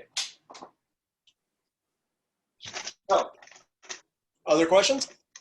Quinlan asked, how long do you leave it? You have to let it dry to passivate. Yeah, I'll leave my kettles for like 4 days. But then again, usually if I'm not in the middle of a busy brewing season, that's no problem. You know. Hey, Drew, Bernard, this has been great. Why, Drew, maybe do one on a yeast, another Zoom maybe soon on a yeast topic or something. Sure. You know? Yeah, but you know what my answer to that's going to be, right? Just use 01. Now No. what? No, MB. Yes. Oh, MB. Well, yeah, well, why not? She was on the Friday night Zoom. Yeah. Why would you want me to talk about yeast when we Well, have? I'm just not necessarily you, but you know, let's do one on yeast. It's kind of an important topic. Why Absolutely. not? Yeah, if MB would be so kind, that would be incredible. Mm-hmm. Yeah. No, I'm totally game for it. I mean, look, I had a lot of fun doing this. I mean, this a huge surprise that I'm going to turn this into an episode of the podcast. So, but the guys will tell you I've been writing this for a couple of weeks now. And you know, it's really great to have a lot of the guys from QUAP participating in this. Thank you for coming on. It was great. I love it. Well, so hey, you know, I don't know about you guys, but I'm starved for people who aren't my wife. You know, we've been together now for 24 days here at the house. And I love my wife, but I think she's sick of me. So what else do we have going on here? I mean, I just, like I said at the beginning, for people who are here when I just came in, you know, I just tasted 2 of my beers out of the fermenters, my Cluster Fugget beer and my Belgian Golden Strong. And those are getting ready to go. And now I've switched over to having a beer I'm calling The Sun Also Sets in the West, which was a little Belgian single that I made, or actually not a Belgian single, Belgian blonde that I made to grow the yeast, right? So bye, Nick. There, my boys going right now. See you, Nick. Yep. So great talk, Drew. Lots of great information. I was gonna say, you know, I know that everyone's kind of hunkered down in quarantine land. You know, I'm kind of I'm on every club, and I'm the president of Santa Fuego, which is a Spice fan club. I'm going to be doing the talk on the 29th. So we have a meeting every Wednesday, the last Wednesday of the month at 6 p.m. But if you would like to join us, I'm going to be doing a talk on making hot sauces and salsas and you know, quick simple sauces up to complex lacto fermented multiple month sauces, and I've been doing that for many years. So I have that coming up, and hopefully you know, we're going to do the Cross Club picnic again down in Santa Fuego or San Diego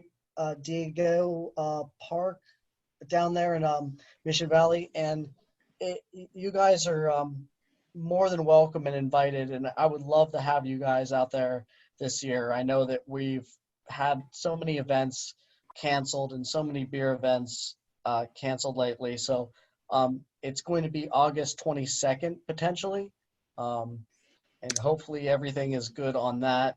But I would love to see Maltos come out, serve some beers, hang out. There's so many beers and so many clubs doing cheese and foods and beers and ciders and meads. It's a blast. It's basically we take it over. It's almost like a mini Southern California homebrewers day. Brian, So, where is it, Brian? Where is it? it's down in Mission Valley, down in San Diego, so it's kind of really central San Diego. We rent out the park. You're allowed to drink there. We go there early because the parking lot fills up and things like that, and we kind of reserve. Everyone puts up a tent, pretty much an easy up and a table and some jockey box or a couple coolers of growlers. It's fine as long as the swing tops and growlers are open and dumped in the plastic cups and put back in the cooler. We've kind of done that over the years, and this is the 4th annual one. So we kind of want to bigger and badder than ever before, and that's on August 22nd. And Is it a day definitely- thing or is it a camping thing as well? It's just a big day. Okay. So most likely, there'll probably be it's going to be on a Saturday. So maybe we'll figure out a way to kind of have you guys down here and kind of host you guys and do something the next day. Maybe go out for brunch. Because a lot of us kind of will go out to brunch next day. Cool. No, that'd be great. I mean, I can't tell you, like, once all this is done with, I'm going, okay, where am I going? I love my yard. I love my little house. I love the fact that I've got this little space that I can be in. But boy, howdy, do I need to see someplace different? This is only day 24. 24 for you, a little longer for me. Yeah, well. Hey, Ian, can you mute your microphone, dude?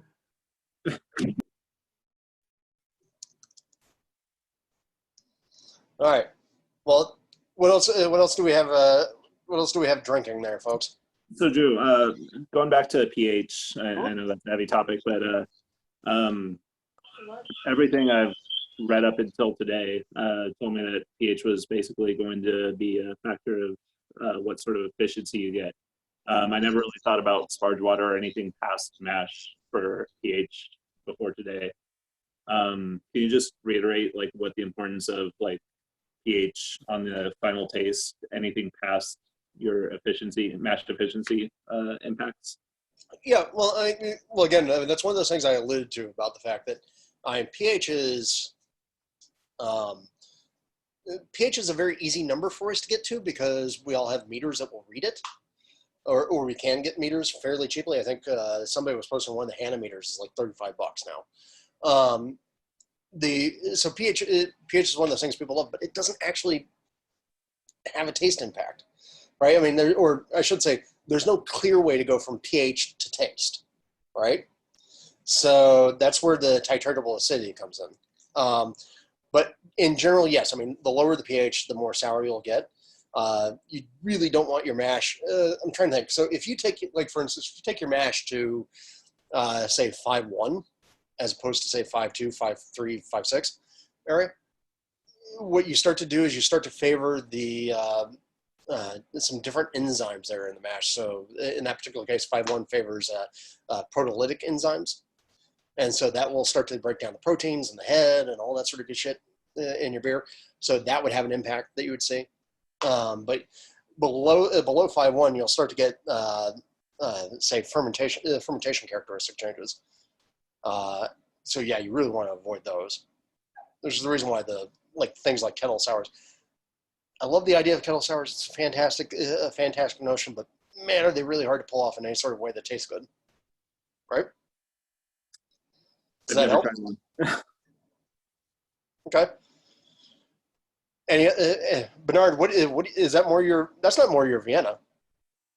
What's that? I said that's not more your Vienna, is it? I'm sorry. Well, what's I don't understand what you're asking. What's in your glass? Oh, no.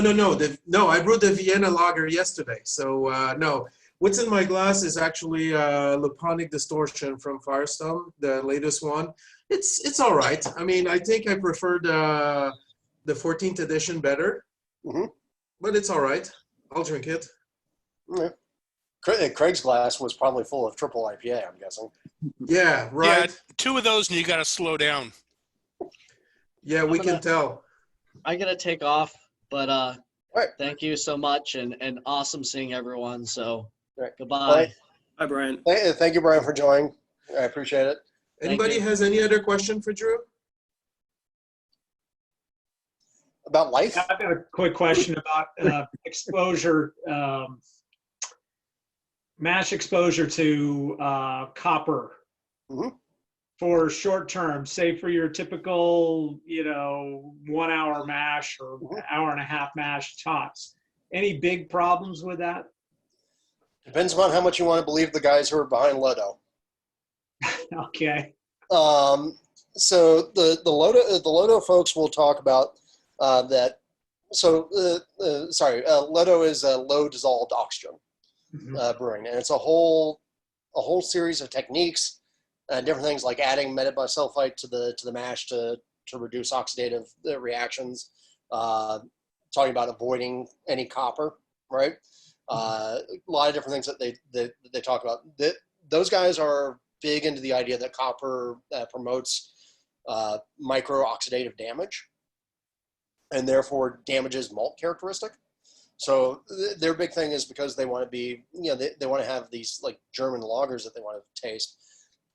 They're really concerned that they don't get the malt character in a German lager that they think they should. So they're doing everything they can to minimize damage. So they're even talking about things like wort shear in the boil in order to do it. So, I mean, some of these guys are absolutely bananas with it. And yeah, copper is one of them. I mean, at least when I was coming up as a brewer. Bye, John. Bye, everybody. But Bye, when I was coming up as a brewer, I was always taught at least that a little bit of copper was actually not a bad thing for the beer and the yeast health and everything else. So yeah, I know the Lodo guys are really super down on the idea of copper anywhere in the brew house. But then again, you go to Germany and you see massive breweries that have giant copper kettles and mash tuns. Right. Well, I mean, in my setup, I've got sort of a heated mash system. I've got a copper coil for the mash tun, and then when I'm boiling, I just leave my copper immersion chiller in there. I mean, I've never seen anything huge, but I guess I just wanted to know if there was any thoughts on maybe any particular styles. It's like, no, you shouldn't. You really should avoid that. Or is it that small, that small a contact that it really makes that much difference? Well, again, like I said, with the Lodo folks, they'll tell you that anything German-based, anything that you want real malt character from, you should avoid all contact with copper. Okay. I'm a little iffy on the science of it all. Some of it comes off more to me as like religious zealotry, particularly because they will tell you if you don't follow their process to the T, then you're fucked. Yeah. And while I agree that, while I think there are some good impacts from the techniques that they're talking about, I don't buy the whole cult of. So yeah, again, I think the only places I've ever seen anybody question anything is in terms of big malty beers. But again, I look at those breweries in Germany, and I go, yeah, right, big giant kettles. That's about as much contact as you can possibly get. Most surface area. Well, and does anybody doubt that, like, say, Anchor, their beer has a good malt character to it? Yeah. Or some of the beers do. And we've all been to Anchor. We've seen those damn brew kettles. Those things are beautiful. All right. Thank you very much. No worries. Any other question for Drew? Well, I guess that concludes it. So, Drew, I wanted to say thank you very much for this. This was outstanding. And yeah, exactly. And I don't know about you guys, but having a meeting like this, it's weird. But for me, it brings a little bit of normalcy into this super weird situation. I cannot tell you how happy I am to see all of you and that you guys came over and, willing to share whatever, if you're drinking or your techniques or whatever. This means a lot to me and to the rest of the club. It keeps the club alive. I love it. And so final remarks, I'm going to say, wash your hands. Don't touch your face. Continue supporting your local businesses as much as you can, and we'll get through this together. All right? Well, by the way, I do want to say there is one advantage to having a Zoom meeting like this, as opposed to being in the clubhouse.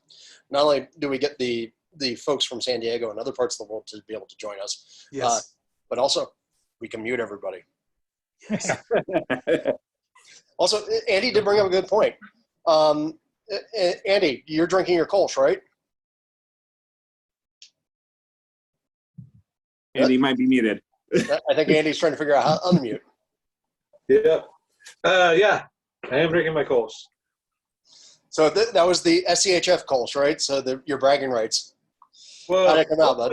hopefully it would have been, but who knows? Because I'm sure a bunch of other people brew them as well. But yeah. Yeah, I racked mine for carbing yesterday. it tastes delicious, and I'm really sad I won't be able to share it with any of you. I mean, I would have loved to have like a. So this month, actually today, we were supposed to bringing those Kolsch to pick up a winner to enter the winning beer into ACHS bragging rights. So sadly, that won't happen. I vote for Randy's. Sure. Well, wait, we have other Kolsch's on the mix, don't we? All right, yeah. Eric, how did yours come out? Eric, you trying to figure out how to unmute yourself? It's sort of terrifying. Oh, we didn't. Doing Zoom. No, we didn't actually brew a Kolsch. No, I was just voting for Andy as well. I was gonna say, at least you guys can have like some maybe safe beer sharing, since you're both essential workers at the same brewery. So, we have had some safe sharing from Eric. You're muted. Well,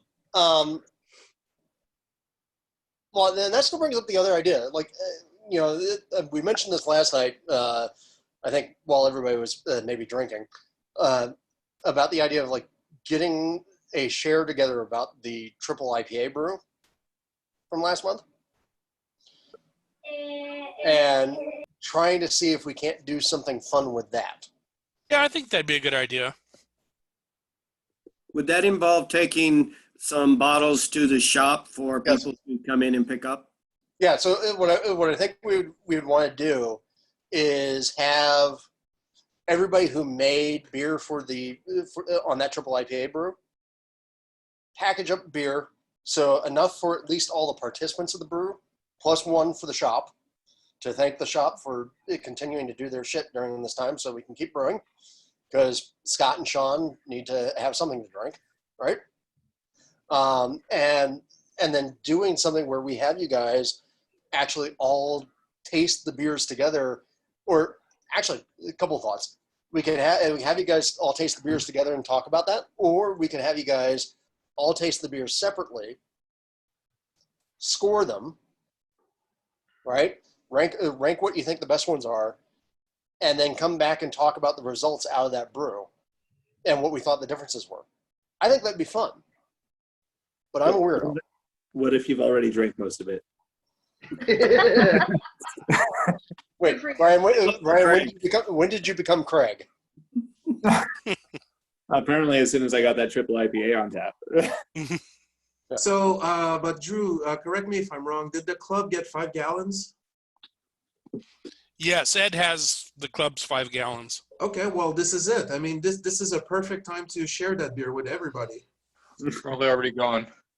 I was gonna say, yeah. Ed, have you drunk the 5 gallons? It's still in my test freezer. Yeah, we ain't gonna get Ed to do anything. There we go. Ed already disposed of it. Ed is quick, but I don't think even Ed's that quick.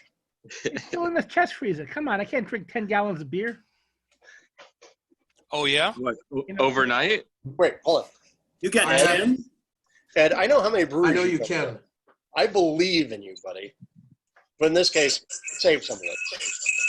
Yeah, Challenge there's a lot left accepted. over. So, all right. Well, yeah, I don't know. So I know. Don't forget, we've got the thread going on the Falcons Facebook group to talk about shit we've brewed while this has all been going on. Because again, I don't know about you guys. I've been brewing more because I'm trapped here at home.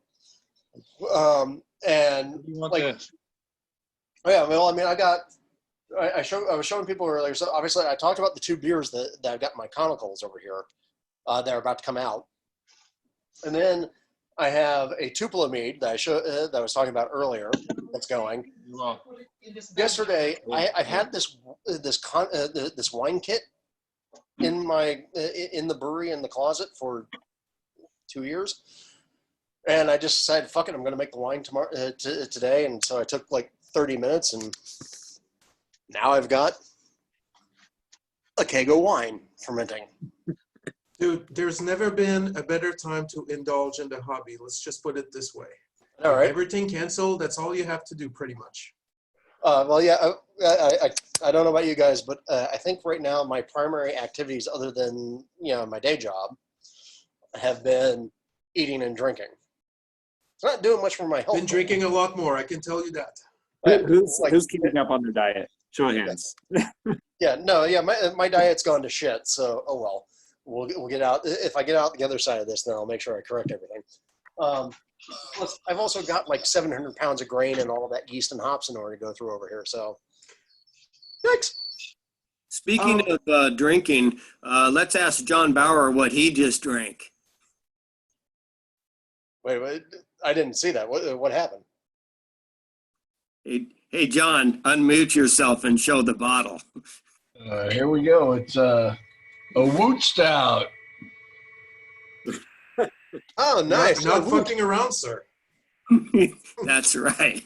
And I didn't hesitate to drink the whole thing. Thank you very much. There you go. Well, that's the other thing I've also noticed is I seem to have less reticence towards drinking the good stuff right now. Yeah, I'm talking like I've got some $100 plus bottles down in the wine cellar that it's like, okay, we're having that one tonight. Why? Because we're live and we're breathing. And you never know. You don't want to wait too long. You never know what's going to happen. So might as well enjoy them. Well, but as we were talking on the Friday happy hour, I was kind of surprised that those brownie wines I still got in the chest freezer are still kicking solid. So that's nice to know. Yeah, I don't know. So yeah, maybe to John's point, next month we do some yeast talks. And I think actually even going forward, so once we're actually all allowed to get back together and to talk to people, and maybe this is also something that we still want to continue to do sometimes as like a purely educational focus session, right? It's not going to cost us very much to keep it running. All right, Tom, have a good one, man. I think having a yeast talk would be an excellent idea, and I'm looking forward to it. Or now we just got to call an NB into doing it. Drew, where do we get this? Where are you going to send the PowerPoint? Well, the PowerPoint, it's not actually a PowerPoint. It's a website called Slides. I'll send the URL out to everybody. Hopefully okay. Nick and Oleg can give me some more information and we can throw that into the mix. But I'm also this will also become an MP4 recording, and I'll probably upload it to the Maltos Falcons YouTube channel. Oh, cool. Thank you. Cool. And that will be available as well. Awesome. Cool. Hey, can we ask just normal beer related questions, or are we just talking water still? No, you can't. You can it's ask not acceptable. Go for All it. right, how about semi beer related questions? Can we do that? Sure. At this point, so anything goes, dude. Go for it. If anything goes, because they might throw me out of the club for this question. I'm playing around with. I'm trying to. Well, look, we're all inside now. We're all like 2 feet away from our chest freezers and stuff like that. So I'm trying to limit the amount of alcoholic drinks I'm consuming, and I'm playing around with more non-alcoholic. And obviously, there's the 2 ways to make the non-alcoholic beer, which is A, fermenting a real beer and then boiling it, and then B, not doing the fermentation. I'm wondering if anybody has experience with brewing non-alcoholic beers and what you guys think is a good way to do it. Oh man, that's really, really freaking hard. So the only non-alcoholic beer that in sort of a crafty world that I think I've had that's been worth a damn has been from Athletic Brewing Company, which has been out of Connecticut, but they just bought up the Trade Street former Ballast Point facility. So they'll have 2 breweries now. Okay. When I talked to them, they said that they had made over 29 different changes to the brewing process in order to make a decent, drinkable, non-alcoholic beer. Because it seems like the key to what they do is they do like acidification for food safety, because they've got to lower the pH. But I think they're also using alternative fermentation mechanisms So they're using critters that consume the sugar but don't produce ethanol. And Okay. I don't know what the hell it is they're using. They were very cagey about all that stuff, and I didn't want to dig into it too much. So I will tell you, if you go to Athletic Brewing, because their beer is non-alcoholic, they're allowed to ship it everywhere. So you can go to their website and literally order a couple of cases of non-beer from them, and it will arrive, and it's pretty good. And it's truly 0.0 because the only one that I've seen that's truly 0.0 is Heineken 0.0. Well, but even Heineken 0.0 isn't 0.0. No, I mean, I think if I remember correctly, theirs is coming at like 0.2. You think Heineken 0.0 isn't actually 0.0? I doubt it. Yeah, you get a 0.3.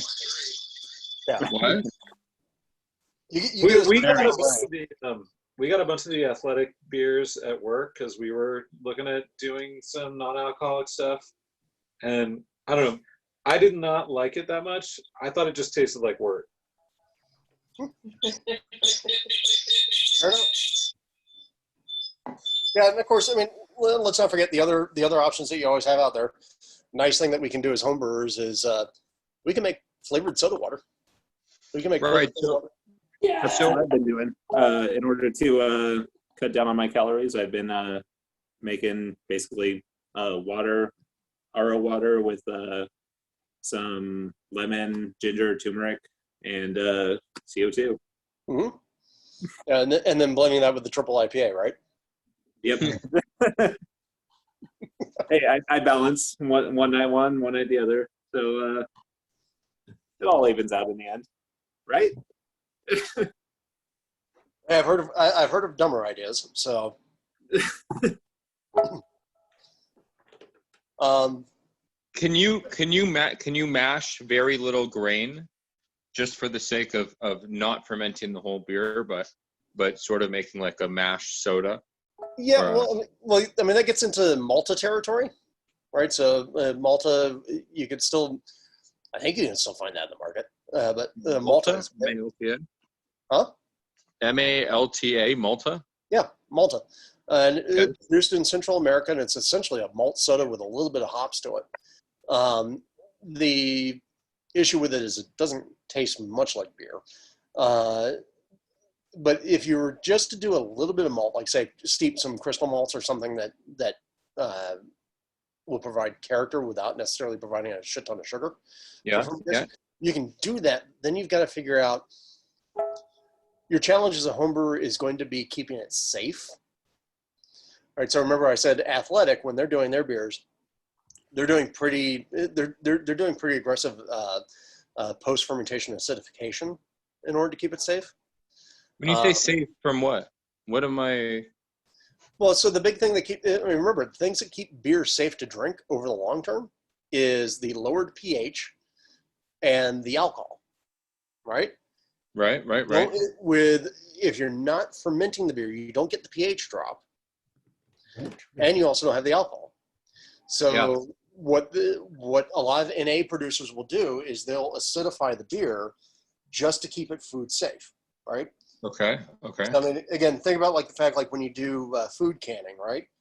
They always talk about, oh, well, if you're doing something that isn't acidic, so like if you're not doing tomato sauce, if you're not doing jam, you have to pressure can it in order to raise it up enough to keep it food safe. Right. You're still dealing with the same thing. So the only problem with doing what you're talking about, at least in my mind, is you've got to figure out how to keep it food safe, or you've got to decide that you're going to take the risk associated with it. Is that some Carl Strauss there, bud? Yes, Mosaic. Nice. Thanks, Drew. I had the Hoppy Alice or whatever a little while ago. There you go. But yeah, that non-alcoholics. That is I always get a lot of questions about how to do lower or non-alcoholic beers, and it turns out, man, that is a tough damn nugget to crack. There are people. Do you think that the Heineken 0.0 is it just a normal beer that they're then boiling at 127 to take the alcohol off? No, because they have some very fancy DL equipment involved. There's if you guys know Chris Anderson, who helped us with the trademark brew that we did last year. Okay. Yeah.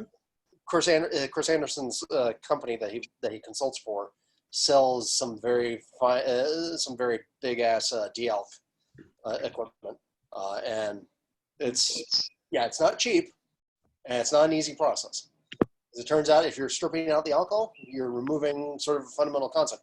I bought some non-alcoholic gin the other day, a couple of weeks ago, because if you know me, I like my gin and tonics, and I was like, oh, can I do something to kind of give me a midweek gin and tonic experience without like the gin?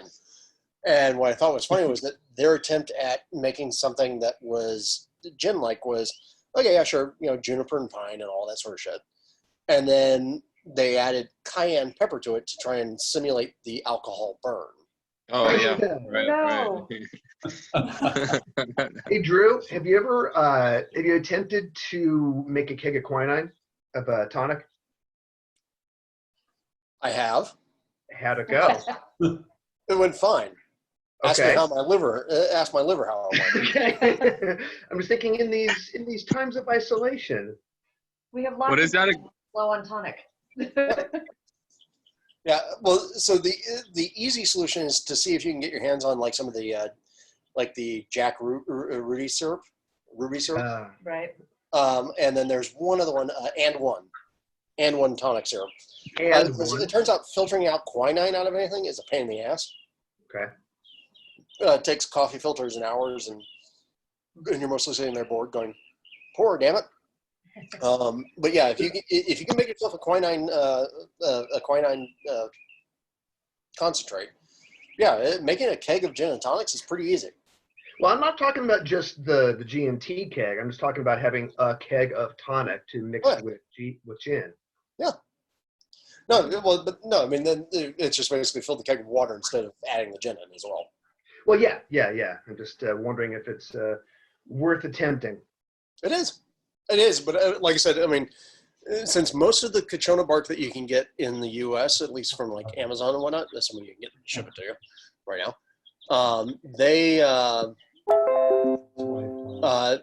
It's usually sold as powder.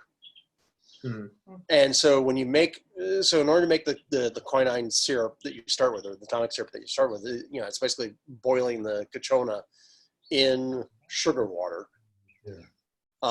Then you've got to try and filter the Kachona powder, because Kachona powder is really fucking good. You got to filter it out of that sugar syrup, so that takes a long time. Yes. Down in the right. Thank you. Yep. But no. On the non-alcoholic front, what about using vacuum distillation so you're not cooking the beer the second time in order to get the ethanol out? Sounds like a great idea. How are you going to do that at the homebrew level? I'm definitely not going to do it at home. Yeah. No, and vacuum distillation is how it's been done a lot. But even then, it's got problems because you're still exposing the beer to heat, so you still got issues. Is there a reason they can't take all the alcohol out of it? Out of what? Out of the final product. Well, yeah, because water is hygroscopic, so it binds with some of your water too. So, until you, that's the reason why you never see 100% ethanol unless it's been mixed with benzene, because alcohol will want to bind a little bit with some water. I see. And is there a cheap tool to measure alcohol? You might be able to do it with like a tailing or a tailings hydrometer or something like that. You do have proof hydrometers, but I don't know how well they'd work on beer. Okay. All right. Thank you. Appreciate it. Yeah. Yeah. Cheers. No, that's not a subject I've delved into for that purpose. So. Yeah. Well, when you stopped drinking, you didn't do non-alcoholic beers? No. You just stopped. Why? See, why take the fun away? Had to do something. Now, by the way, I think that Steve is wandering around in the background doing some sort of brew in a garage. What are you doing, man? I'm brewing I just finished brewing my COVID-19 American Pale Ale. Yeah, somebody's got to be brewing. All right. So why is it a COVID-19 brew? Because Other it than was whatever stuff I had in the house, so I tried to build a recipe around that. oh, that's right. I remember you saying that. It was like I've got all these parts. Like Yeah.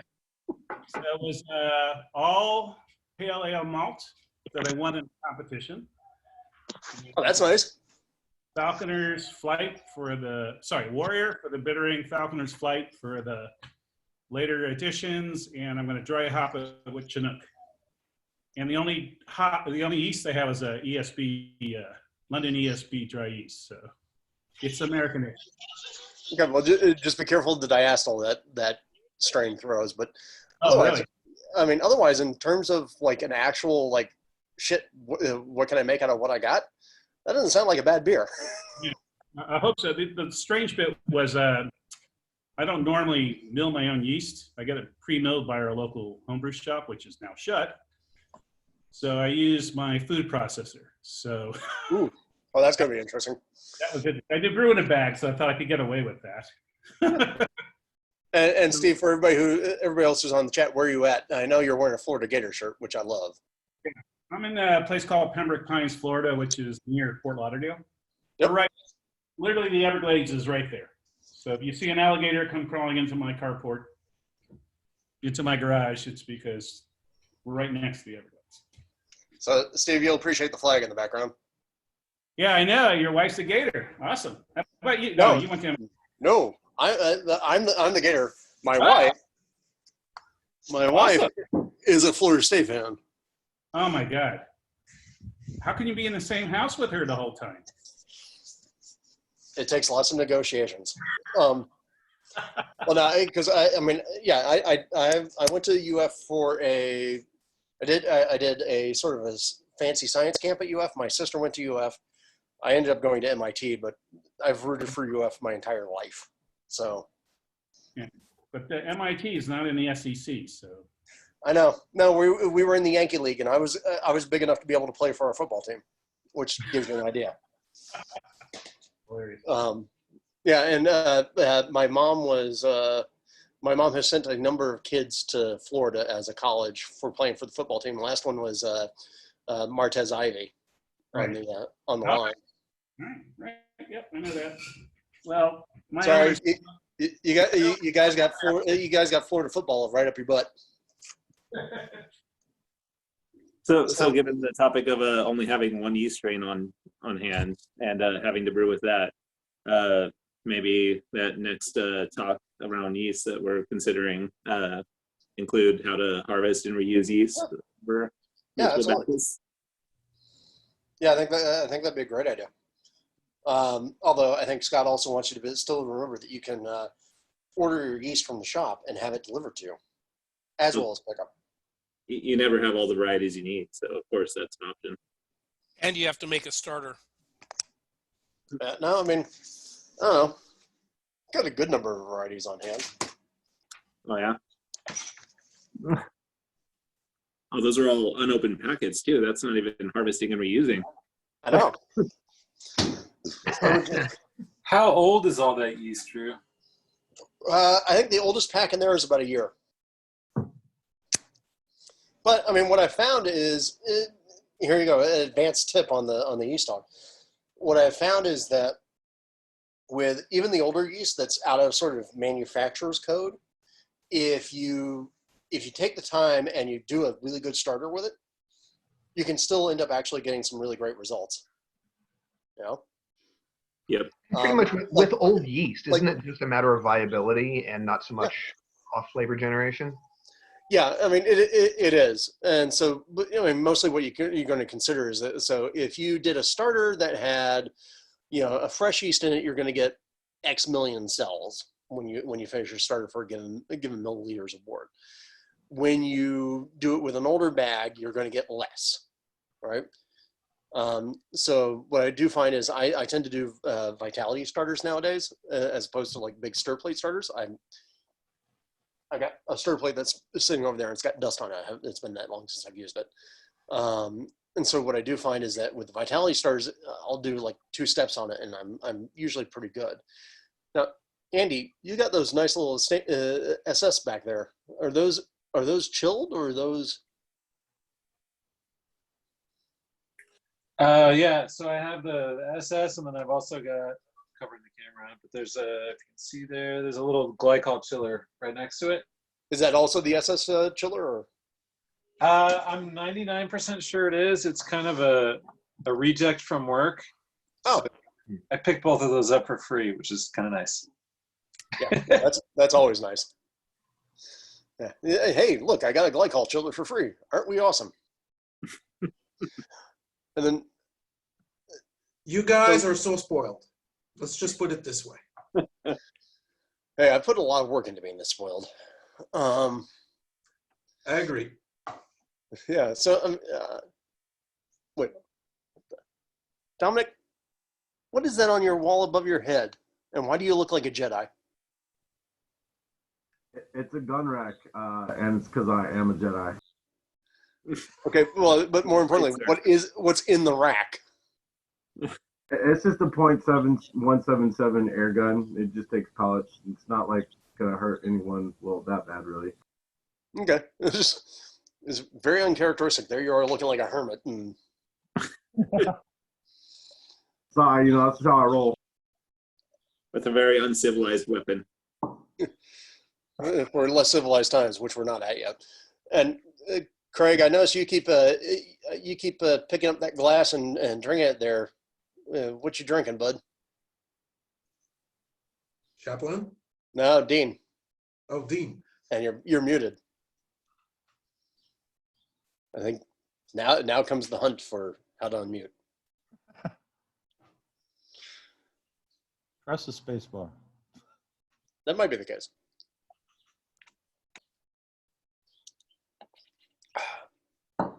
You know, the good thing about this sort of meeting, we don't have to drive home afterwards. The bad thing about this sort of meeting, my wife keeps looking at me every time I go to get another beer. Oh no, my wife just passed me out here on the garden window. Yeah, this bad sort of meeting. Yep. I'm going to be drunk before mid-afternoon. Yeah, I'm getting some judgmental looks. Answer his question. This is like Churchill Hill batch 002, I think. Oh, nice. How do you like Torrential Hill? This is the only one I've had. It's pretty good. The guy who sold it to me said this is the only beer he likes from them so far. Has anybody tried Petals and Paints? Yeah, that's Josiah's new thing, right? Yes. And David Cheney. By the way, can I say it was really funny to see that David was going to work for Josiah, given like David used to talk shit. I was like, okay. They resolved it. I think Ed said he had tried it. I don't know if Ed's still on or not. Yeah, I'm still here. They have 3 beers the last time I went there, and they were pretty good. I liked the IPA; it was nice. That was Petals and Pints. Yes. Okay. Yeah, I remember like when Tarantula Hill first opened, and like everybody was giving him a bunch of crap for the fact that it was like, wait, you guys don't have any of your own beer. So. I was at Tarantula Hill on February 29th for judging Romancing the Beer, and I definitely tried about like 4 or 5 beers from Tarantula Hill. They were all decent, nothing bad, but nothing stood out particularly for me. Well, I mean, I think so. Whenever I talk about this, I keep saying that we're now in the phase of the brewing world where breweries have become kind of like the neighborhood pizza shop, right? Every neighborhood has one. You either like it because it's your neighborhood one, or you don't like it because something's awful about it. But the outstanding ones are still a tiny part of it, right? But everybody likes their little neighborhood, right?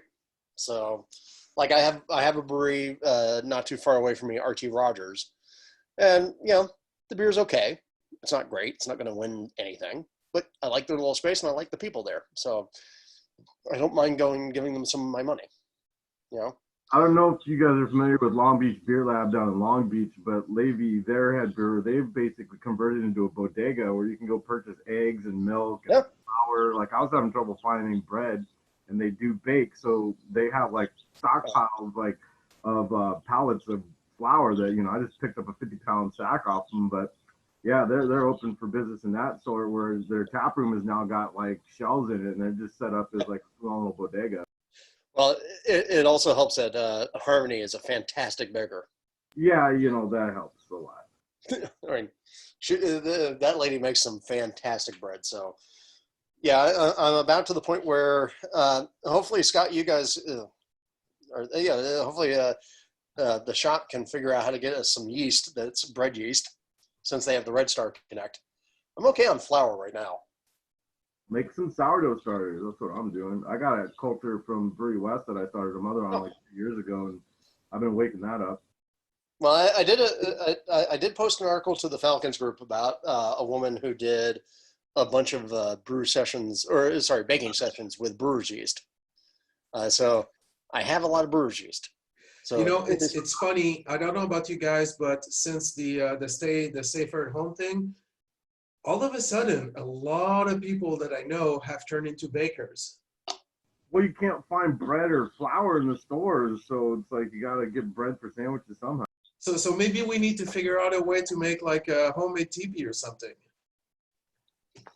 Well, I not that I'm desperate for anything or whatnot, but I was tempted by the idea of like figuring out what I could do with some barley malt here in terms of flour. Actually, really good source of flour because it's non-processed in the sense of like what bleach flour is like. It's got full-on vitamin-rich nutrients, which is good for us. But then it's high in enzyme content, which is really good for the dough leavening.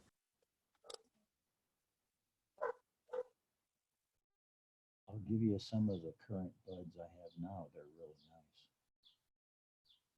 So Dominic, have you resumed homebrewing? I haven't brewed here at the house in a little bit. Like I'm doing a bunch of work in the yard right now. I had to deal with some shit from the city, so I'm like kind of also looking at my brew setup is a little subpar from my experiences at work nowadays. So like I'm kind of in the process of trying to upgrade my system at the same time of like fixing my area so I can get back up to more apt speed for where I feel like I should be right now. Okay. And how about Brewery West? Like, do you still work there? Yeah, for sure, dude. We're just, at a decreased rate of production due to the fact that we have no draft accounts going out. However, I'm fortunate. I feel like we're all fortunate in the fact that we're kind of poised to be somewhat of a production brewery. So, like, we still have a fair amount of beer that goes out in cans. So we're just still producing beer in cans to go out to our accounts. And, we're still doing crowler and growler sales out the door. And okay, cool. And since we have Eric and Andy here, like, can you guys talk about how the situation has affected your job? Well, I'll say, we're working less, like I basically already said. We're still operating, but seems like we're getting a higher flow of people through the door, and our cans are going out more now that things are kind of like stabilizing in this unstable environment, I guess, if you will.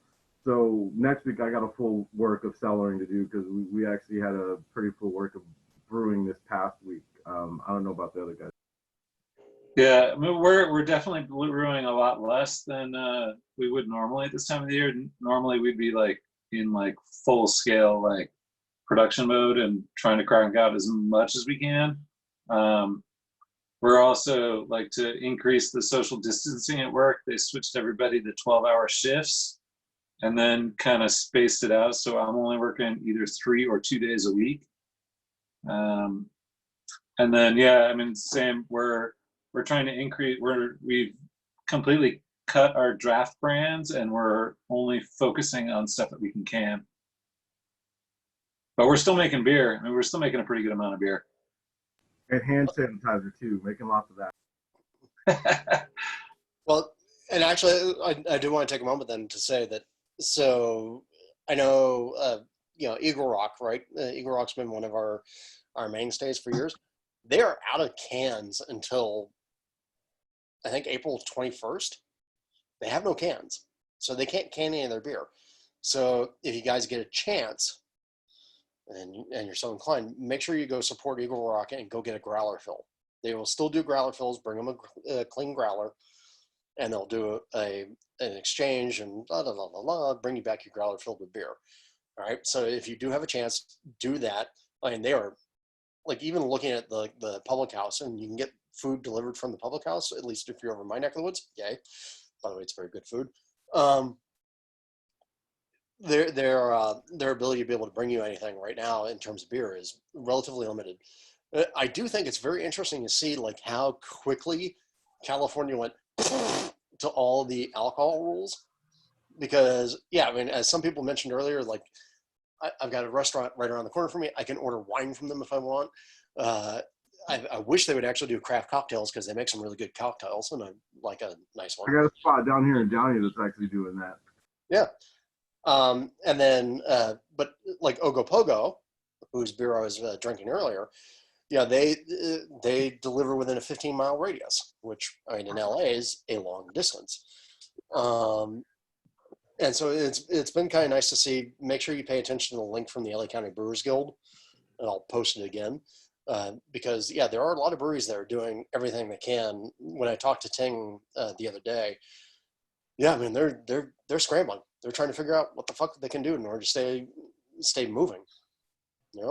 I think if I remember correctly, one of those great examples of where craft beer is still a collaborative environment was when this all hit. Imperial Western lent ERB one of their crowler machines, so ERB could actually do crowlers. Right? It's all good. We got to make this shit happen for everything. Is it legal for anybody to fill a corny keg? Can I go to a brewery and get a corny keg? I would go to Firestone and get a corny keg filled with Parabola like any second. Well, so that's the weird part is kind of. Are there restrictions on growler sizes? Well, no, not here in California, but at the same time, in years past, I mean, we used to do deals with, like, say, Craftsman and whatnot, where they would show up with, corny kegs and they'd fill them for us. I mean, there's not technically anything that requires the keg to be owned by the brewery. They just have to track the volume of the sale. So, I mean, ask. The other thing, of course, is given that all of us are nitwits who have beer draft equipment, we can all say, hey, can I have a keg? Yeah, we're all pretty much willing to sell beer in any means possible right now. And if people come in the door, we might do some stuff like that. Yeah, I had to laugh. I saw there was like a couple bars that were selling beer to go in essentially clean 1-gallon milk jugs. Well, Fourth Horseman, also down in Long Beach, because they couldn't sell any of their draft, basically told all their regulars, come in with your bottles, we don't care what, and we'll fill you your beer out of the kegs for free, just because it was going to sit there and go bad otherwise. Yep. Yeah, and no, I mean, so there's a good point. You do have to, like, all these places they're still doing growlers, you got to bring them clean and sanitized. They're not going to deal with your dirty ass growler. So, I mean, everybody's trying to be cautious. Everybody's trying to figure out what the rules are. Everybody's trying to figure out how to keep people safe. Nobody wants to kill somebody, right? We all want our beer. We all want our food. I have to laugh. My local pizza places are all offering like 35% discounts right now. And I've got my little neighborhood restaurant that's delivering me beef short ribs every week. Thank you. Hey, Tiffany, welcome. Hey, Tiff. What are you drinking? Hey, Mino. Unmute yourself. We got an Alpine, but which Alpine?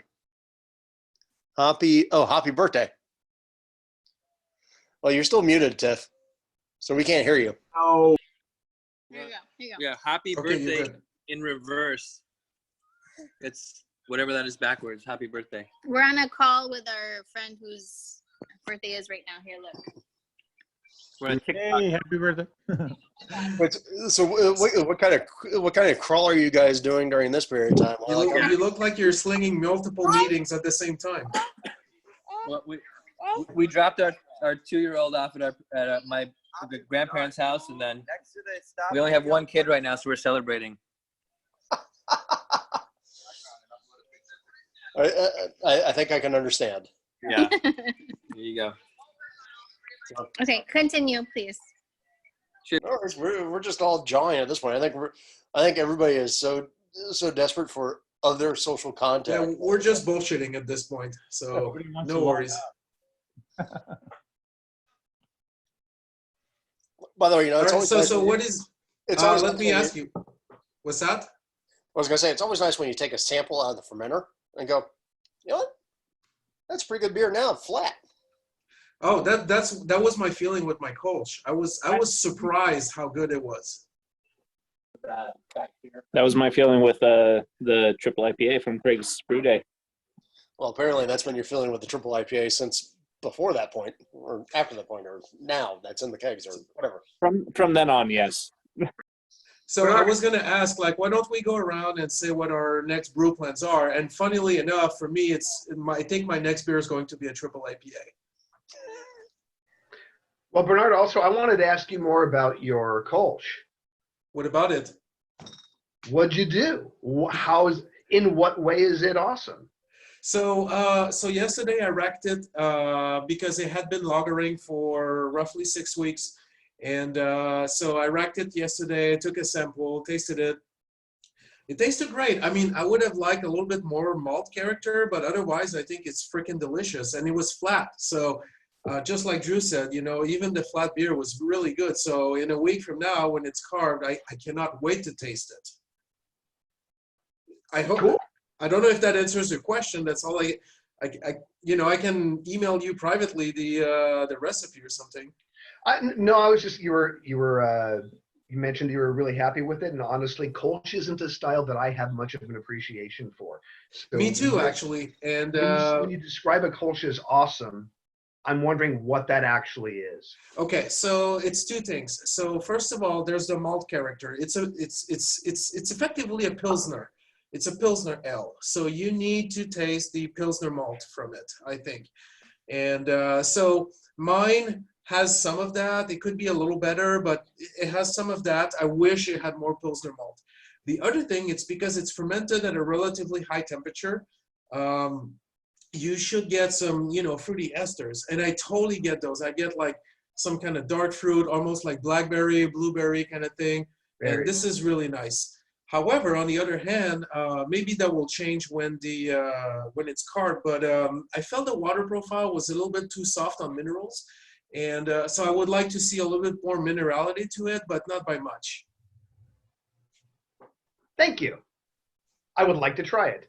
I will live with disappointment. Maybe we can arrange that through like what we were talking about for the triple IPA. I will drink your milkshake, sir. Oh, So what is anybody else planning on brewing or brewing at the moment? Well, I've got so since I've got the fermenters coming open now, I've got a 1318 strain that I need to grow up a little bit more. So I'm going to brew a 1950s based English Banks Mild. And then I'm going to use that strain to go into a hazy IPA that's all going to be cryo based. Just because, why not? Beyond that, I've got other ideas, but you know how it goes. You change your brewing ideas from minute to minute, unless you're Craig. In which case, Mr. Chaplin, he's got a couple brewing ideas, and they stay in rotation. Yeah, but I'll be brewing my usual. So for cryo-based hazy IPA, how do you expect dry hopping to work with that? Like, do you expect any difference, or do you expect the same results as usual? No, I mean, I think it's going to be pretty close to the same. It's going to be lower amounts. So, like, even when I say cryo-based, I'll probably still do the bittering based on Warrior or something like that, just to preserve my cryo because I want the oils. And I expect what I'll do is I'll do a Warrior-based bittering edition, and everything's going in the Whirlpool or in dry hop, right? I haven't quite completely finished the formulation. I was focusing more on the mild first because I figured I'd have the mild in like 2 days. Cryo works really well in dry hop. Mm-hmm. Because it's all the oil.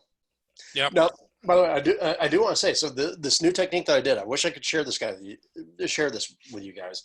So again, I did this 39, 38 degrees, 2 ounces of cluster fugget for 2 days. And I'm really curious to see, because it's like you're supposed to get a bunch of the same level of extraction of your essential oils without the vegetal characters. And this has been really, really good. Denny and I are going to talk about on the podcast next week, because he's had a beer that he just did that he loved doing this technique. So I'll be curious to see that in this one, which was, I mean, again, non-cryo, and then see what that does with cryo, if that changes things. And again, because cryo is just basically supposed to be there to dump a bunch of oil into your beer in like 2 minutes. You know? So how does the cold temperature help with the dry hop? It looks like the stuff I've read is you get, as just one example, oil linalool, which is sort of the spicy floral, slightly fruity oil. You get all the extraction of linalool at 38, 39 in 2 days that you would get at 2 weeks at a higher temperature. Huh. And so in theory, what you do is you get more of the oil character and less of the plant character. Can I just chime in real quick here? At Brewery West, what we do is we're dry hopping at 50 degrees. You know, after we're terminal with our beers, we crash it down to 50. Once we're there, we have a device called the Rolex dry hop machine, which is essentially like a pellet doser or like a pill doser for like measuring out pills. But it's same theory, however, applied to like an inline system that has a pump that has a shear pump head on it. That's basically like a big weed grinder. So like we, you know, clean, sanitize the hopper, dry it out with CO2, load it with pellets, only pellets, purge it. Once we're happy with the purge level, we open up the inlet to the pump. The pump draws out the pellets, because there's an inlet to the system that has, you know, a valve on it, which when we restrict the inlet, it causes a low pressure. Yeah, So, you're depending upon a Venturi effect. right. It's essentially exactly that's what's happening. So then we rocket the pumps in, the pellets in, we recirculate it for 30 minutes at 50 degrees, and then cold crash it down to 32. Within 2 days, we're pulling the hops out. So we're like doing our dry hops within 48 hours tops at 50 degrees. And, you know, from the initial dry hopping that we used to do, going to the top of the tanks, dropping down at, you know, 68, 72 degrees at 2 weeks worth of time, we're now pulling out a lot less of like those vegetal flavors, earthy, like just kind of over extract. And we're pulling out just pure aroma and flavor in a short amount of time, which is really like, number one, increase our hop utilization through this new application of how we induce the hops. Number two, decrease the amount of time that the hops have contact. We can cycle the beer through a lot faster, and we have a shorter turnaround. Yeah, well, I mean, remember, almost every chemical interaction in the universe is bounded by the ideas of time, temperature, and agitation. Mechanical action, but yes. Yeah. Yeah, so I mean, almost everything comes down to that: agitation, temperature, and time. And so, yeah, the fact that you guys are inducing that agitation is, yeah, it's probably really doing a number on it. It's a lot of time and money, like just man hours, just ingredients, time and tank. You know, we can push beer through faster, get more beer into other tanks. It's been huge. Yeah, absolutely. Yeah, and I've seen some people play around with dry hop agitation pumps at the homebrew level, but I don't think anybody's got down to a clean enough solution where people feel comfortable with A it. little difficult, the homebrew level for sure. Yep. But no, yeah, it's kind of funny how much American craft brewing has pushed forward hop and beer knowledge, because none of the lager breweries gave a crap about it, because they're like, we don't do that. You know? I missed your original point, Drew. You're going to dry hop at 50. Is that what I hear? No, no. So the stuff I've seen recently, BSG put out an article about a month ago, 2 months ago, where they were talking about some different thoughts on dry hopping. And so they talked about if you did your dry hopping between 35 to 39 degrees for 2 days, you maximized linalool extraction to the point where, like, the same level of linalool extraction that you saw over 2 weeks at more traditional ale temperatures, you saw that actually at the colder temperature, even without agitation, which is interesting to me because I want to try and figure out how does that work. But ideally, the basic point is you get a cleaner hop character, you get more of the hop oil and less of the hop matter, or less of the plant, right? And so I just did that with the beer that I tasted the sample today, and I'm going to transfer it into the kegs and hopefully get it settled and up and running in the next couple of days, which was using the YCH blend of Cluster Fugget, which is Cluster Nugget and Fuggles, which is, by the way, not a hugely linalool heavy blend, but still be curious to see what it does. I mean, so far the beer tastes really clean. It's got a nice hop aroma to it, so I'll be curious to see what it does after the carbonation and settling. So does that say it would be cool to go back to like dry hopping in a keg? When you go It could. It could. I mean, shit. Half the time when I remember to dry hop, I'm doing it in the keg anyway. I dry hop exclusively in kegs. Now, Bernard, do you bag your kegs, or do you have like screens on your tubes, or?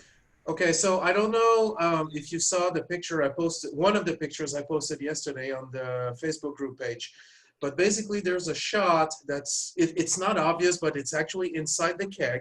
And so basically what I do is that I have a shorter dip tube. So I put that in the keg, and then the dip tube is basically sits in a cylinder, and that cylinder is like a really, really fine mesh. And so, and the hops are outside of the cylinder. So I put that in the keg. I put the whole setup with the cylinder and stuff, and then I throw in the hops, and then I purge my keg with CO2 through the dip tube for a little bit so that it pushes out like all the oxygen. And then I close the keg, and then I rack my beer on top of it. So what the cylinder does is that when it's time to rack the beer out of the keg, the cylinder will keep the hops out of the liquid. Does that make sense? Yeah. Yes, it does. Wait, real quick. Dominic, what the hell was that you were just pouring? This is Bounce, our West Coast IPA out of a crowler. Okay, I was going to say that was a giant ass can. But yeah, Bernard, I mean, yeah, you're kind of using like, it's like a big rigid tea canister. I don't know what that is. Well, no, like a tea ball. I don't know what a tea ball is. A tea strainer. Yeah. Tea infuser. Yeah, you could say that. I mean, look, give me a minute and I'll go get it. Okay. Yeah, no, I've seen these before.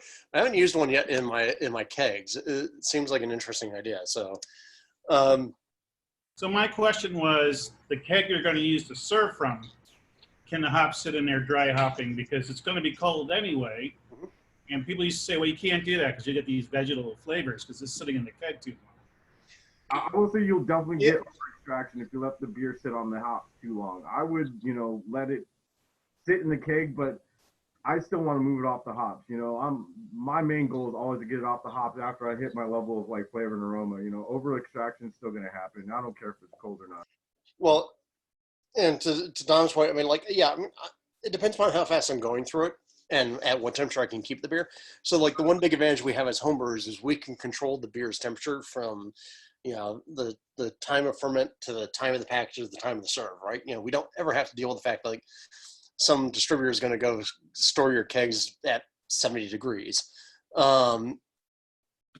So yeah, I've done dry hopping in the past where I've just left the hop bag in the keg and not really had a huge issue with it, except for I do notice as time goes on, it gets more tea-like, right? Because the hop tans are coming through. This particular case, you know, I'm going to try and isolate the hops away because I don't want to see any changes over time. But also at the same time, I will admit I do get to be a little greedy since I have like a whole bunch of kegs. So if I need to, I'll keg something and then transfer it off. And that's not a huge problem for me, except for the fact that I got to then go clean and sanitize the keg again. So, Bernard, you got your strainer? Yeah, so this is my dip tube. I cut it at short for like about an inch with a Dremel. So what I do is that let's say I have my keg here. Start inserting the dip tube in the keg. Then the next thing is I put this little thing here. Yeah, a little sure screen. Yeah, so that goes into it, and then you'll see it in a second. So I stick my hand into the keg, and then there's a hole there that I punched. And so basically, I put this there. And that's filled with hops already. No hops in that. And so that goes all the way to the bottom of the keg. And then I throw in my hops. So the hops are sitting around the mesh. And then I fill my keg. And then, so what happens is that when I rack the beer out, then the beer goes out and the hop stays outside. Right, you're depending upon the big surface area of that outer tube to keep the inner tube from getting clogged. You know, you're using that the exact opposite of most other people. Most other people keep the hops inside that thing. Well, but the problem is the problem is hops don't stay inside those filters. Exactly. Bernard, how do you keep hop particulate from getting in through the hole that's like you insert the tube into? Because I noticed it seems like there's a little play in there. There will be some. It's not perfect. It's not like, you know, seal tied or anything like that. So there will be some hop material, but I can assure you it's minimalistic. I mean, you know, you're pulling most of it out. I get it. I was just curious. Yeah. So after you have this in your keg, obviously you start filling the keg. The hops are sitting on top of the liquid. So as it goes down, as it goes up, actually, you know, eventually it will reach that point, and then this is when the hop material can start going in, and then you keep filling the keg, and then over time, let's say, I don't know how long you leave it, but for me, I usually dry hop for 48 hours, pretty much. So some material will fall, and as you rack the beer out, it will also drop really slowly, and there's going to be like an accumulation of hop material on top of this, and some of it will go in. So it's not perfect, like I said, but I get really good results with this. Right, because the problem is if you just did the sure screens, and I don't like those sure screens. I've used those in the past. They will clog up with too much hop material. Right, but yeah, I have. Bernard, where did you get the canister? So those are links that I can share. On top of my head, I don't remember. There was an article that I found one time through looking for stuff, and so I can share that with you guys. On eBay. So I wanted to mention one more thing. So you're right. Sometimes even if you have a lot of hop material, it will still clog. So for example, when I did my New England IPA, holy cow, dude, I had to keep like blowing CO2 through this thing because, you know, it was clogging like constantly. When you have more than, I want to say, like 4 ounces of hop pellets in the keg, it will start clogging. Which is going my question there would be, if you're doing it dry hop in the keg, what would be the overhead of like additional cost per keg versus just doing the dry hop in the fermenter and then transferring it to a keg afterwards? Because you can dry hop in the fermenter and then transfer to a keg, and you only have to pay for the cost per fermenter. But if you're doing it in the keg, you can't really take it out of the keg and then re-sanitize. Like, how does that work? What do you mean re-sanitize? Like, if you're opening the keg to take it out so that you can use it in something else. Oh, I don't open the keg. I transfer on there for exactly. CO2. So, like, if you have many kegs stored, I think the question is, how many of those do you have to have? Yeah. You have to have 2 kegs. One for your, okay, so actually 3 kegs. One for your water, but this one is optional. So I keep a keg of water that's full with sanitized water in it. So whenever I prepare a keg to receive beer, so I just force the water out with CO2. So that's the one thing. Then you need the keg with this thing in it. And then you need another keg to put the beer out when it's done.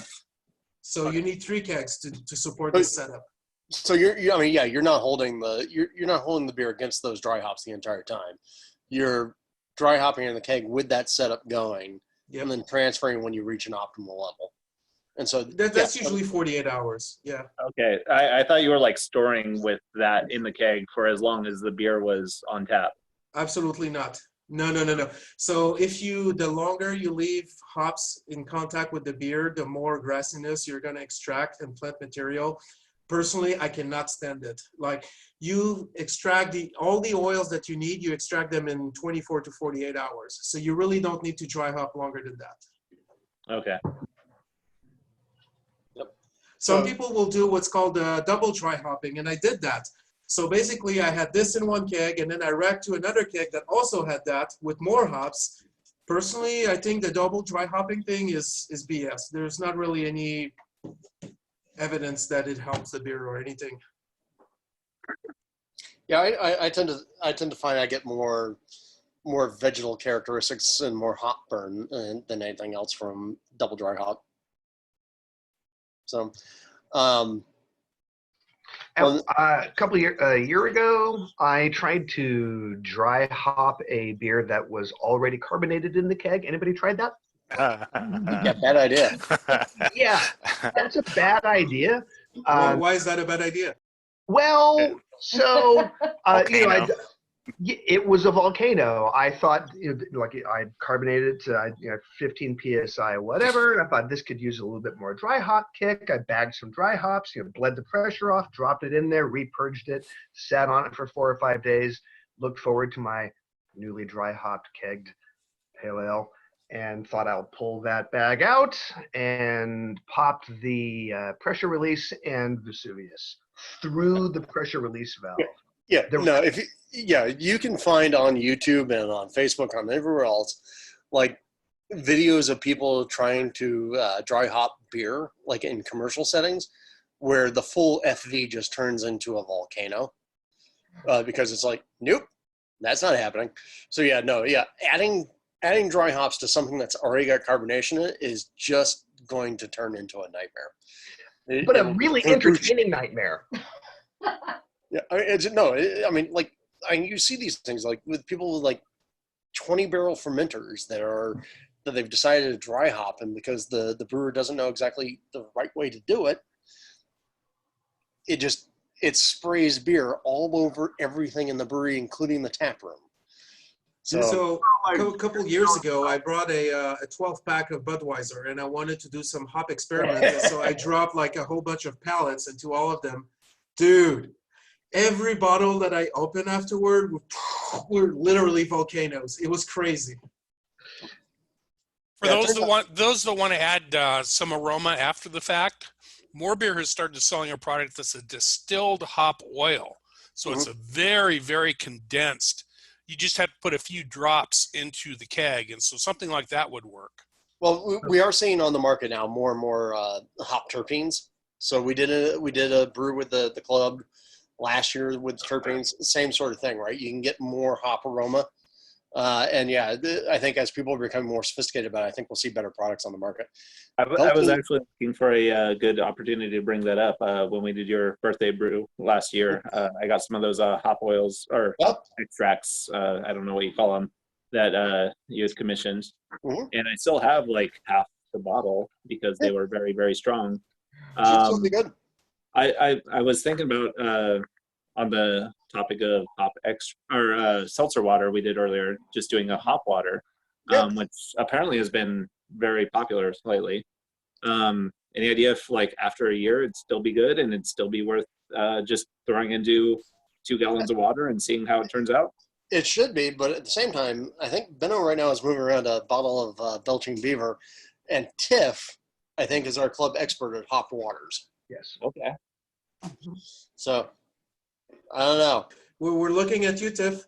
Yeah, I remember she had a Tiff, Uh, go back. Tiff- a hot Tiff- soda at Oktoberfest. that was definitely Benno's hand. So We're unmuted. Yeah, she wants to talk about hop water. Do Hold it. on, she's crossing Sesame Street. Hang on. Okay, go ahead. Yeah, so I usually just take 4 gallons of filtered water, throw a buttload of Citra hops in it, zest a bunch of citrus, throw that into the same bag of the hops, and let it sit for 2 days. Pull it out and set it on CO2, 30 psi for a week. I'm good to go. Yeah, and there's some commercial hop waters out there right now.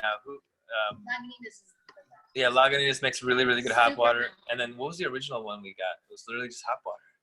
Yeah, it was like called CH2 or something. like Yeah, that. there was one we originally bought like a year ago, but now Lagunitas makes a really good hop water as well. But yeah, as Tiffany said, it's just literally water, hops, and some citrus zest. yeah, and the Carbonate it.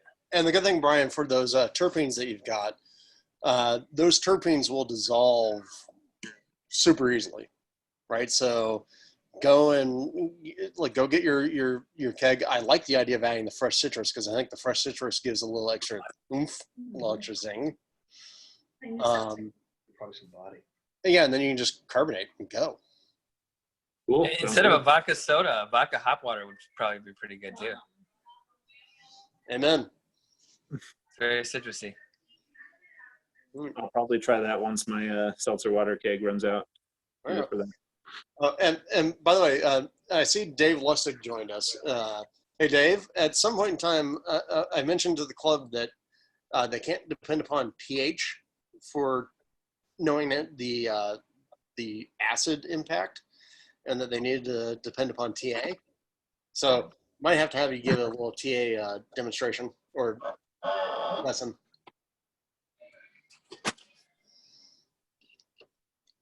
Has anyone had the Belching Beaver Blackberry Sour before that I was holding up? Because we're about to open it. No, I haven't. Does anyone want to try a sip? Pull it, get a Oh glass. yeah, right through the screen. Come on. That looks super easy to open too. We'll be here waiting. I cannot stand wax tops. And this is Benno talking here, and I cannot stand wax tops. I mean, Oh yeah, I was going to say, quick show of hands. How many people can't stand wax tops? they're great for gifts, terrible for opening. Gifts to people who don't know about beer. They do absolutely nothing for the beer. So they're good to give people a gift if they don't know anything about beer, because then it looks like a really cool beer. But yes, anyone who knows about beer, it's a Dude, disaster. it's like you spilled something fancy on my beer. So once I get this off, I'll let you guys know how it tastes. Good. All right, let's see if I can turn this around. So now, all right. So I'm trying to think. What else? So yeah, we've got Jersey. I'm going to kick you if you don't change that picture. By the way, can I say I have been so desperate for baseball recently that not only have I been listening to old time radio broadcasts from say like the 60s, but I've also been of all people, the Giants hosts the last week did a opening day game via the MLB solution or the MLB The Show game simulation, and they announced the game as their opening day of the Giants versus the Dodgers.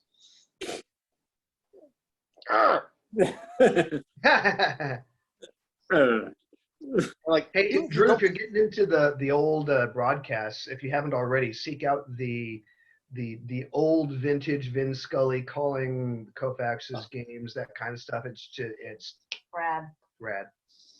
All I can say is, so I posted this to Facebook the other day.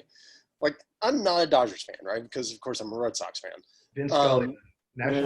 But Vin Scully, he put out a message to everybody, about like, hey, staying safe and all that sort of stuff. And it's like going, damn it, I love that man's voice. Yeah, it's beautiful. And it's baseball. Yeah. So, but it is kind of cool to see like how all the different communities are doing their shit in order to try to kind of keep something going. And the way everything's going right now, I'm not even sure we're going to have 2020 baseball season. No, no, Oh, 2020 is canceled, man. Yeah. Well, And I mean that in a broader sense. I've been meaning to get back to Tim Burns baseball. yeah, exactly, right. But no, okay. Here's my biggest beef with the 2020 being canceled. It means apparently from all the shit that was set up with Manfred and company for the Astros, Oh, yeah. they escape everything. Yeah, Totally. Yeah. It's just They're, done. they're still gonna get beamed. No, no, that's No, not they- all the punishments were supposed to apply to the 2020 season. There's no out to apply it to the 2021 season. Yeah. The 1 year ban. This is the 1 year. Yeah. Yep. Lucky. But no, Yeah, we still have to hear from the Red Sox investigation. yeah, The Red Sox Once it- investigation. Alex Cora. yeah. If you think the Red Sox did as bad as the Astros, then go look at everybody else's team too. No, for sure. But I was just leaning into a particular profile here in the lower corner. Yeah. We got Dale's Pale Ale from now. Bob, can we also say if you lean a little to your, I think your left. What is that you've? I love like you and Bernard both have these massive hoses on your fermenters, and these like weird like super complex like stainless steel blow-offs, going like at the homebrew level. That just strikes me as like so like insane, but I love it. My blow-off is not stainless steel, but I did buy a couple of extra parts for sure for my fermenter because I wanted to, whenever I take a sample or when I rack off, I wanted to be able to get in some CO2. Yep. And the fermenter just didn't allow that. So I had to add some parts to it. It's all that tri-clamp stuff.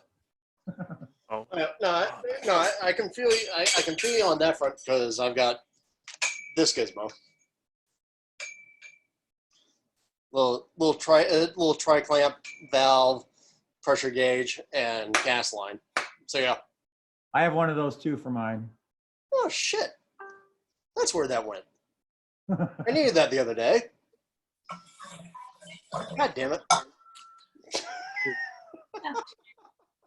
We're not mean anymore. Well, next step for me, I guess, is going to be glycol or something. Glycol's fun. I will warn you. So, but it's expensive. Okay. Well, I mean, yeah. I mean, getting started with the chiller and whatnot is expensive. But I will tell you, actually, the hardest part about glycol is making sure that all your connections are secure, and that you're not leaking glycol anywhere. So, I cannot tell you the number of times I've had to mix up a glycol solution because, there's some pinhole fucking leak on one of the not on the jackets, but on one of the connections to the jackets on my fermenters, and you lose I know Dominic's going to think this is a silly number, but you lose 2 gallons of glycol solution out on the floor, and you're like, ugh, and your chiller's bitching at you. I can imagine. Wow, that's a lot. Dominic, that's way more. Yeah, no, we've got these 2 8-barrel Grundies that we use for doing silly little projects and Hey, Dominic, pause for a second. Tiffany and Benno, can you mute your mic? I'll take it. Oh yeah, I'm sorry. We'll tell our baby to be quiet. All right, thank you. Dominic, continue. The quick connect sometimes, when they're leveraged improperly, they leak like sieves, and I've seen 10, 15 gallons come out sometimes overnight, and it's it starts taxing the whole system because we've got 7 fermenters, 2 bright tanks, and the cold liquor tank to all keep cold off the glycol system. So when our system hits below that main operational level, shit starts getting funky, and the moment things start happening weird on the fermenter, readouts, we're like, oh, what's the problem? And it's always the damn Grundies that are glycol. Well, in my little grandfather glycol chiller, it has a level alarm. And that thing is loud enough that even though I'm out here in my garage now, where it is, if I'm inside my house, which is a completely separate building, that thing's loud enough that it will actually pierce through the back wall, and you're walking around going, wait, what is that? What is it? God damn it! You run out. What do your neighbors think of that? The flex I don't know. At the very least, on one side of my house, I've got a strip mall, and then on the other side, I've got a condo building. So I imagine the condo buildings already irritated me, but they're already irritated me because I'm usually playing John Denver and Jim Croce in my backyard in the middle of the night. So whatever. So all right, Tiff, you guys poured the beer. Yes? You muted them. No, they muted themselves. Yeah, it's not bad. It's 6.8%. I thought it would be a little bigger than that. It has huge fruity presence, and it's a little more oaky than I thought it should be for the alcohol. And it has What exactly are we talking about? What kind of beer? Was It's- Belgian Beaver's 5th anniversary, you said? Let me see. Yeah, it's the barrel aged sour with blackberries. I'm not getting almost any blackberries, to be honest with you, other than the color. I don't taste it. Do you? Or sorry, Belching Beaver number 5, blackberry. Number Yeah. 5. Yeah, let me mute. Let me this mute Sesame Arcade, Street. Sesame Street. Yeah, bullshit. okay, go ahead. Okay, so it says Sour Series, Belching Beaver Brewery, batch number 5, barrel aged American Sour Ale brewed with blackberries, 6.8% by volume, 12.7 fluid ounces. So it's teeny tiny little thing. Does it have a year on it or date on it? Or I don't think so, but I mean, it's a good sour. I don't get Or blackberries. it's not their 5th anniversary. It's their number 5 in that particular series of beers. So right. somebody quickly do a Google and figure it out. But you said more oak than you expected? It's got more oak than I expected, and it has a finish of coconut, which is not great. I mean, but the coconut should be expected from some wood characters, and that's interesting. So, like, does it get double up acid from both the sour and the blackberry, or?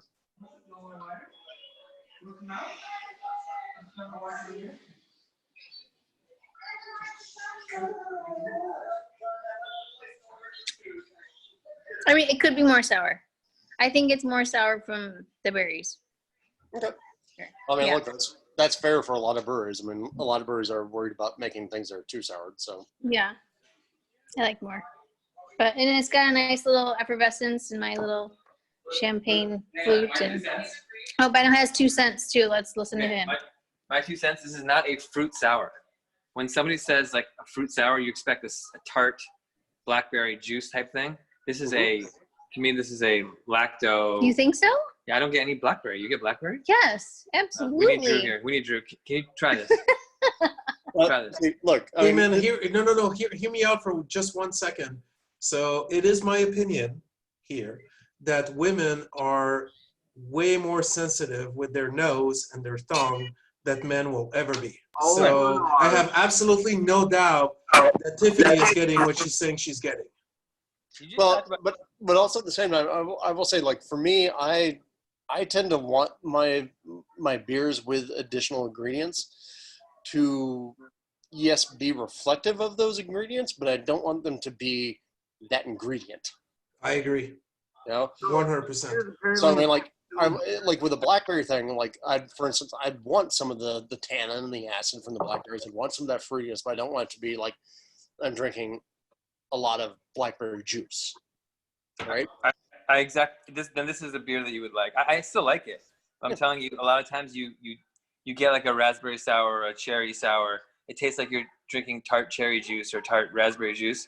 This is not tart blackberry juice at all. This is a lacto beer with maybe some bread in it. Yeah, and that, yeah, you're right. I mean, I think that might be more my taste. I also suspect Peter, who's done a bunch of work for Belching Beaver, that's also his taste as well. And I like the beer. I'm not saying it as a criticism. I'm just saying it as a description because I do like the beer. Oh no, I mean, look, the fact that the fact like myself and Bernard prefer beers that are less fruit forward, shall we say, and you prefer the beers that are more fruit forward is not a, hey, you're a bad person. That's a difference of taste, right? Right. I mean, that's like, for instance, the classic example is the difference in the American taste for wine that are wines that are fruit forward versus the French characteristic of wine that is less fruit forward. They're just different You tastes. cannot argue taste for sure. Yeah. All right. Uh, All right. Well, speaking of berries, we have a beer here that we're going to open. oh my God. Oh, yeah. Because we need a thing to drink at this point. So We do. this is what. And what is it? Well, you see the label. It's the Brewery Six Gieseling, and the sad segue here is the gooseberries, because we were talking about berry style fruit just seconds ago. I've heard of that beer. There you go. There it is. Bob. Do it. All right, so we have empty glasses, and Kirsten's gonna pop that puppy, and pretty much that's all I got for you. We've had this, we've enjoyed it. Thank you. Oh, surprising amount of caramel. Oh, so much caramel. That is good. Karen, love We have 8 Maids of Milken, but we should trade. No, we thought we had 16 Lane, but we have this one. 8 Maids of Milken. We have You 8 have Maids of Maids- Milken. Got that one somewhere. Yeah, we got that. I think we We have trade you that. half. Come on over. Leave it on the porch. Notes.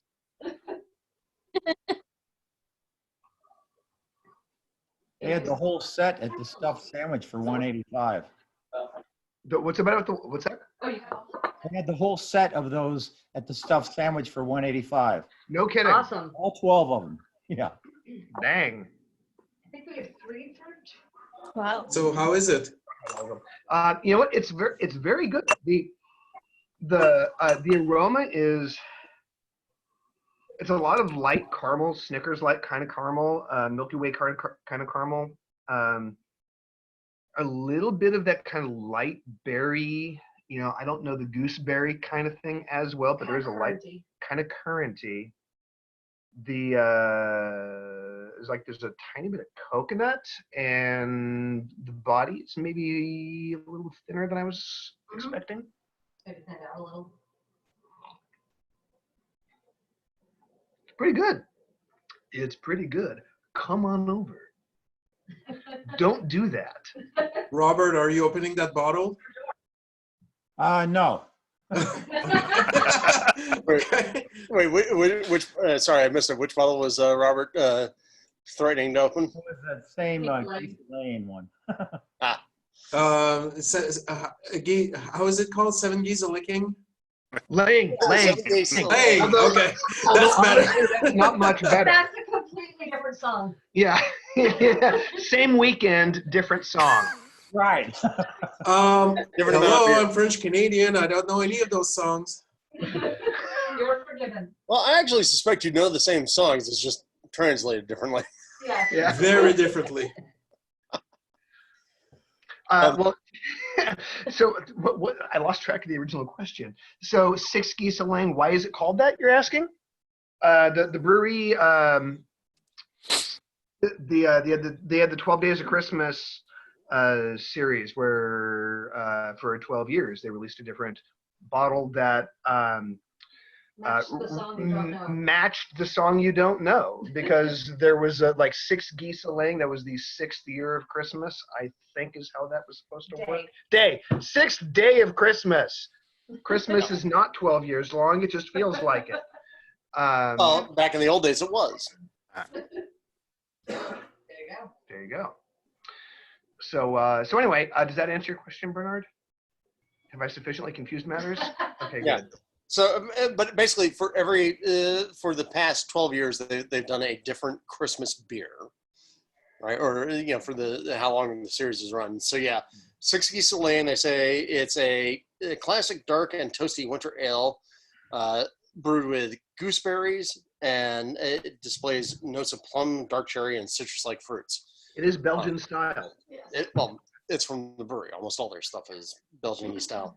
And the very last one that they did was 12 Drummers Drumming, which was supposed to be a bourbon barrel aged anniversary ale and a quad, and sort of just a big damn beer, right? So and by the way, that 12th came out this year. Yeah, that was just this past December, right? Yep. Yeah, exactly. 3 months ago. So that makes this beer 6 years old. Mhm. And I'd say it's got some time left in it. Yeah. That would hold up to some more aging. And how did you store it?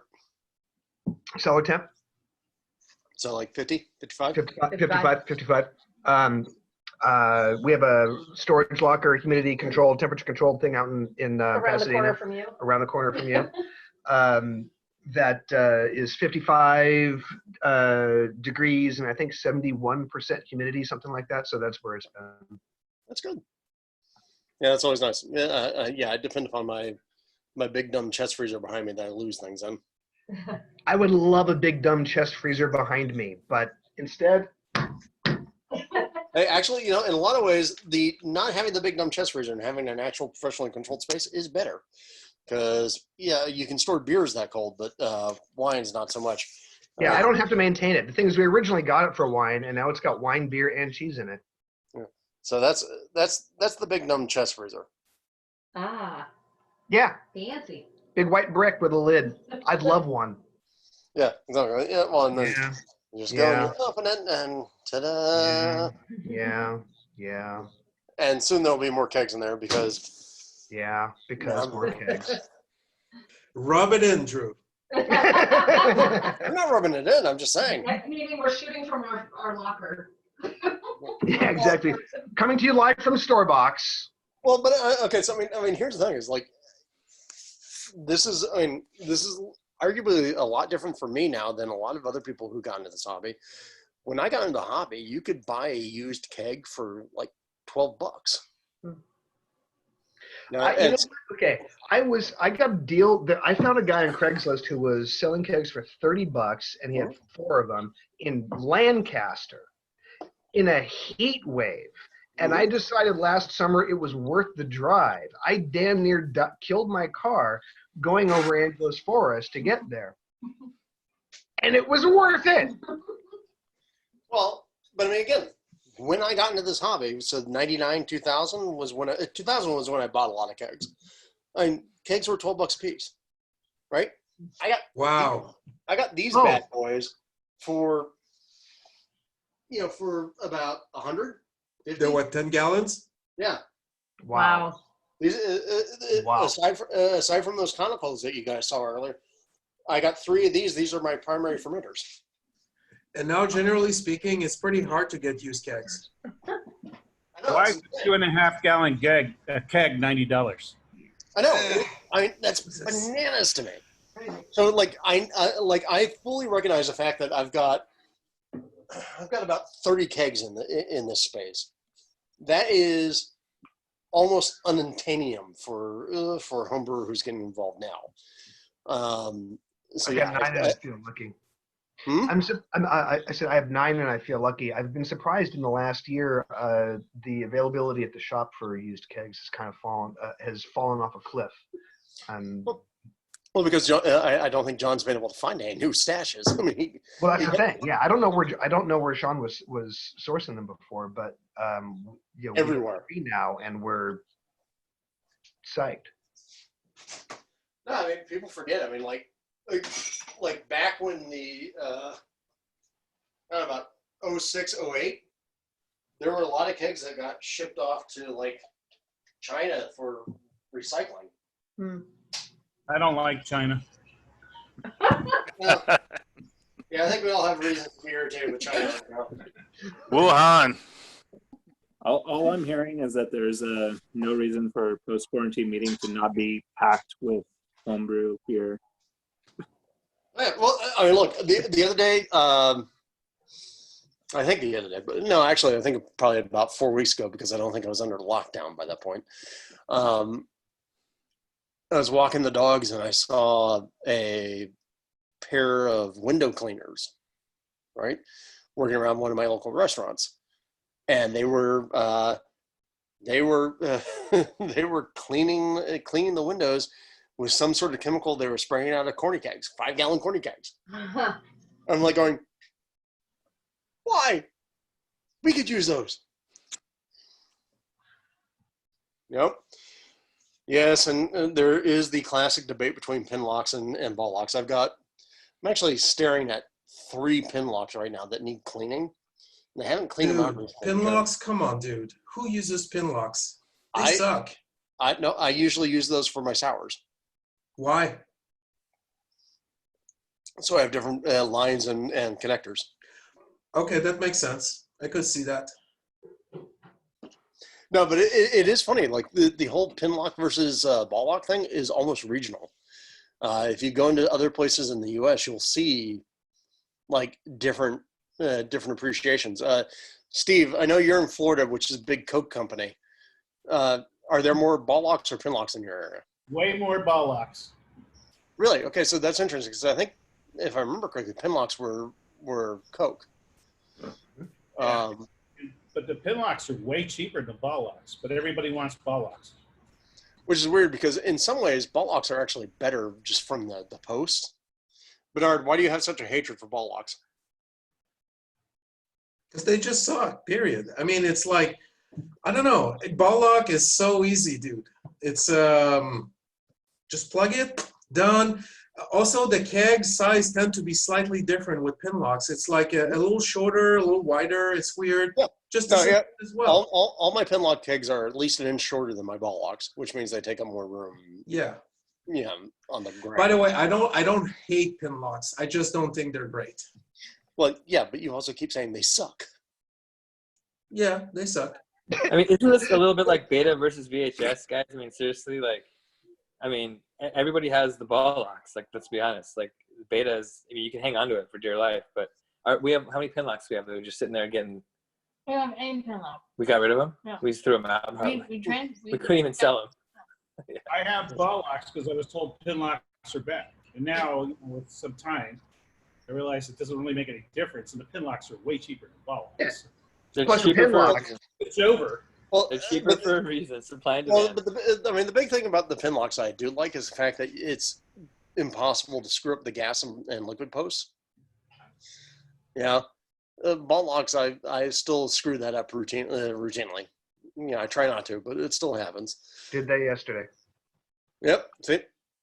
Well, and also the worst is if you accidentally put a pin lock corny O-ring, or sorry, a pin lock post ring on a ball lock ring, then suddenly your ball lock connectors don't want to come off, and you got to tear the goddamn pin lock ring in order to get it off.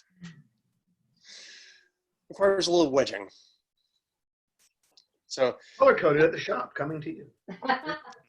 So, Joe, is that your actual place behind you, or is that a Zoom background with the open sign? Joan Brew, me. Yeah. Yeah, that's my my bistro, we call it. Oh, good. I got This looks like it- beer this on look- one side and wine on the other. Nice. Dude, this looks like a mix between a brewery and a man cave. We call it the bistro because I'm sitting at a bistro table. Can't quite hear you. Well, you say you call it the bistro, but I'm sitting at a bistro table. It's, you know, okay. 12 feet tall and whatever, so we call it the bistro. And it's kind of like a man cave, but not. I keep hard seltzer I make on tap. I keep red wine on tap and whatever beers I have. So it's the bistro. You got everything. Well, here I'll show you the most man cavey feature I have here in the brewery. So you guys seen all those buckets and everything that I've shown.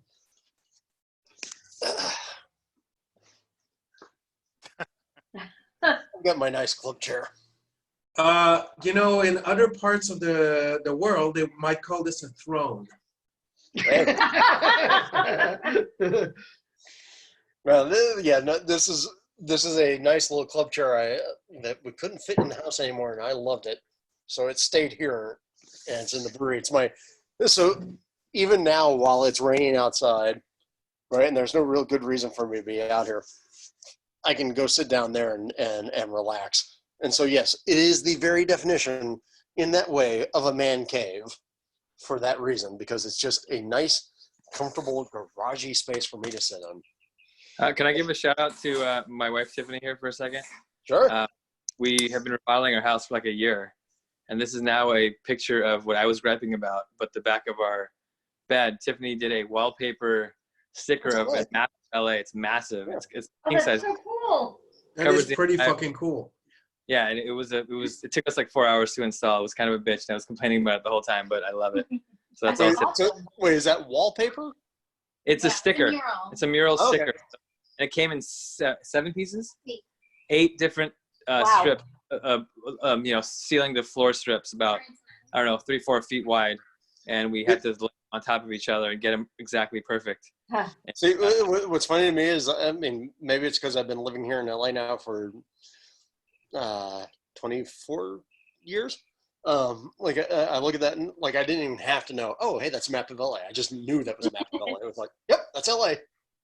Yeah, it's pretty awesome. So that's Tiffany's. I would have been with a white wall. No, we want to put little stickers on the wall with everyone's heads where they live, and then all the different breweries where they live. Wow, At this point, that'll be interesting. Yeah, we'll doctor it up as we go. Yeah. So, and just to continue, like, Back to since me. we're talking about space exploration, like, so you guys have seen the hoplite if you've been on the happy hours in the past, and my Keep Calm and Have a Beer poster. I got a golden in the background. Love goldies. And then over here, so when I first started brewing, the nickname for my brewery was Stout Guys. And so my mom got me a sign that was called Stout Guys Neighborhood Pub, and it's kept that running. So that's up there. I got a couple things. I save very few bottles ever, but here are the ones I've got saved, and interesting, they're all Saison related. So if you guys remember, this was the Mayfair Saison that we did years ago. Still have one of those cans. Yep. Oh, it was such a good beer. We need to redo that damn thing. And then I've also got a Saison Dupont Trois avec le Bon Vue and a Duany, both from DuPont. What's the significance of the bottles? Both of them are signed by Olivier Didecker, who's the brewer for DuPont. And so Avec le Bon Vue is arguably my favorite beer, right? Sure. I will never, ever be mad at anybody for giving me an Avec le Bon Vue, right? And Duany was the beer that he did with Tommy Arthur. And so it's the classic Saison DuPont provision beer done with American hops. And that was really, really good. And really interesting how it changed over time.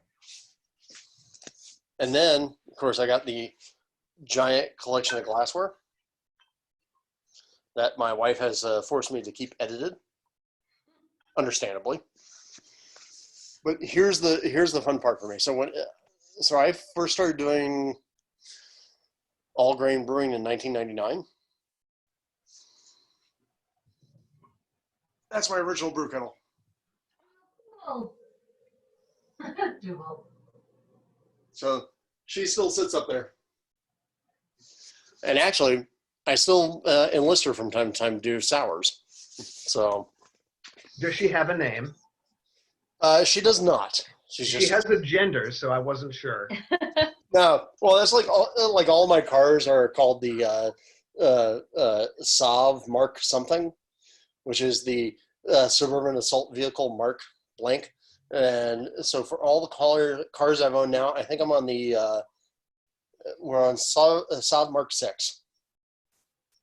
Okay.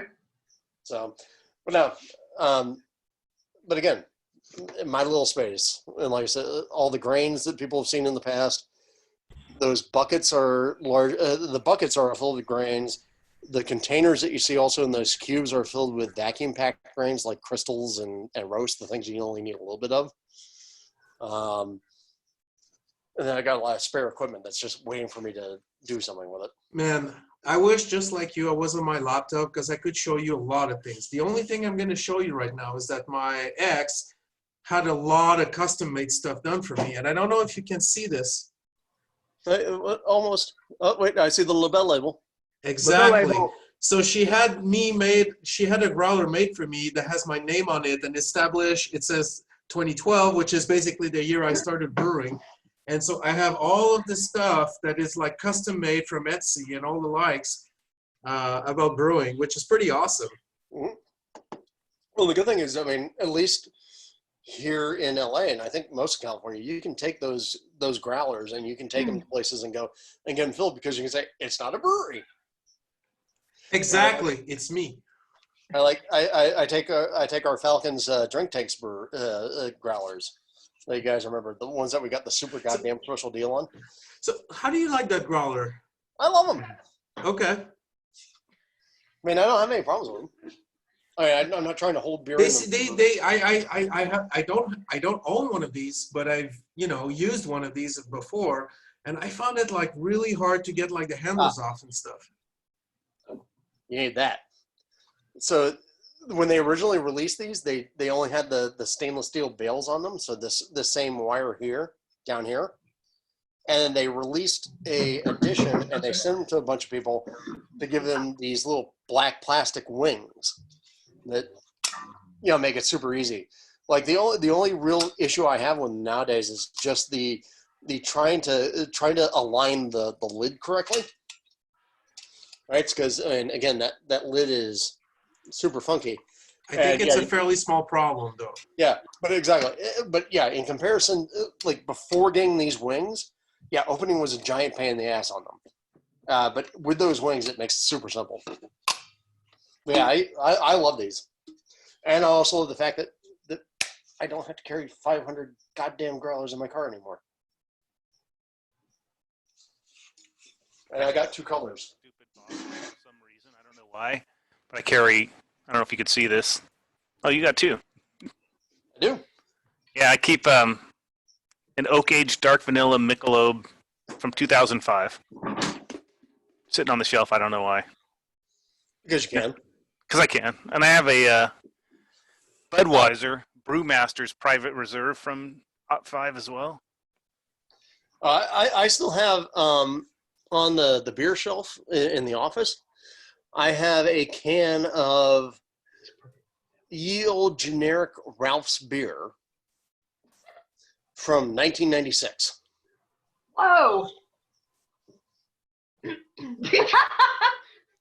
I had somebody dare me 2 years ago to drink it, and I'm like, no. That's not happening. What's that one? Old Tecate can? Tom? Yeah. What was that one? It's a sun-baked Tecate can. This can should be red. Oh, shit. It's That's like, not even a special wow, edition. it's regular. It's not like I'm like saving this for like the right person that just does me wrong. One of these days. drink this. So what the fuck happened? They just let down the sun. Yeah, I have some roommates that were living here with me, and like I was doing some yard work, and I found this like full can just in like my shrubs around my camellia plant one day, and I was like, wow. And how is it even drinkable? It's not. It's not. Oh, okay. I thought you were showing this like, hey, it's great. No, that's a weapon against someone I don't like. No, I think that's called an example of stupid shit I still have because I have it. I haven't gotten rid of it yet. Because I still have, I mean, exactly, with that Ralph's can of generic beer with the blue text and the white can. I remember that. From 96. I remember my frat brothers who came out west to go visit me. They brought that into my house, and it was terrible beer back then. I'm not going to have it now. Huh? Does the label just say beer? Does the can just say beer? Yeah, it just says beer in blue text, white background with the pixelated dot sort of formation to give some sort of texture to it. Yep. Oh, Labatt did something with Citra? Yeah, they shipped this to us at the brewery. It's fucking Labatt dry hop with Citra. It's a session lager. It's garbage. Wait, bad. seriously? Labatt's did something with Citra? Wow. Yeah. So we for those who don't know, Labatt is the Canadian equivalent of Coors and all these things at a slightly smaller scale. I drank a ton of Labatt growing up. Oh, yeah. Well, and when I was in Boston, I drank a ton of Molson Export. Barf? Yeah. Well, So hey, while we're it was sharing nice and strong. home setups, this is a Maltos Falcon tap handle that I 3D printed. Oh, shit. And it's holding up pretty well. That's just 3D printer. Do you take orders? No, but I will donate. I'm trying to see how it holds up before I'm willing to give it away and attach any sort of quality guarantee to it. But so far, it's holding up pretty well. Well, Brian, how old is that? That's about 3 months now that it's been holding up and hasn't broken yet. So I'm pretty happy with it. Well, I still think at some point we should have Colin and Craig redo the mini Falcons that they did for the bars, because those tap handles are awesome. I heard that Craig hates doing it, so good luck convincing him. I mean, come on, epoxy casting's a pain in the ass. Yeah, this is Like just it- plastic. I'm not super confident in its structural integrity. But so far it hasn't broken. Give it another month of trial and I'll be willing to maybe donate one as a reward might be for just fun. something club related. I think that might just be fun as a random prize. Yeah. Oh, there we go. I just wouldn't guarantee that it's not going to break ever. Yeah, well, no. Oh, like that's the story of tap handles. Although, Yeah. So, I thought this was kind of interesting. So I got the jockey box I brought to the club for the 45th anniversary. I got donated to me by Charlie Essers, who used to work for Heretic, and you guys may have known him as Push Eject on the Brewing Network. And he sent me also a tap handle, nice little Heretic tap handle, old school. I got to figure out a way to use this damn thing. I got so much random crap in my house. They're huge, and they make the taps open by themselves. Oh, we all. Oh yeah. Oh no. Well, so I figure I've lived here now. I've lived in this house for almost 10 years, and I hate the idea of ever thinking about moving out because Same here. Yeah, I mean, like I lived in one apartment for 12 years, and that was a giant pain in the ass, and I had less crap. You know? Now, wait, hold on. Steve, you've switched locations. You've got LEDs and Or black lights. Pretty hot outside. Oh, he's clubbing. That's my teaser. I was gonna say that's. I'm feeling like I need. I feel like I need some Molly and get ready to roll. Yes, circa Last Starfighter. The funny part is this. This is basically a beer engine that a friend made for me out of beer engine, an RV pump. So real quick, just to answer Bernard's question. So beer engine, you're talking just doing hand drawn, no CO2. Yeah, tech condition. Yep. So old fashioned English service, really well designed for sort of sessionable ales that you're gonna drag out. So we're talking about cask here. Yeah. Yeah, you can pretty easily build one of those out of just a little RV pump, because they're basically diaphragm pumps. Respect. Any fridge back there? Yeah. There you go. Now, do you have a cask breather on that, or do you have to? I go have through to try to make the beer last. I have a paintball CO2 tank. Okay. Try to have a very small pressure inside so that the beer lasts longer. Otherwise, it's open to the air and you got to drink it pretty fast. Well, yeah, I was going to say. So yeah, you're bleeding a small amount of CO2 into the beer. So like the other thing you can get, and the club has some of these, is you have cask breather valves, which are essentially on-demand CO2 valves. So if you feed a low level of CO2 into the beer as you pull on that engine or that RV pump in your case, it just bleeds a little CO2 in, right? Just to replace the volume. Canberra would not approve of this. Well, no, actually, that's the thing. Canberra has actually recently softened their stance on beer engines. Oh, okay. or sorry, on cask breathers. They're still not the super foremost fans in them, but they also understand that, hey, you need to do something in order to keep the shit moving. Yeah. So.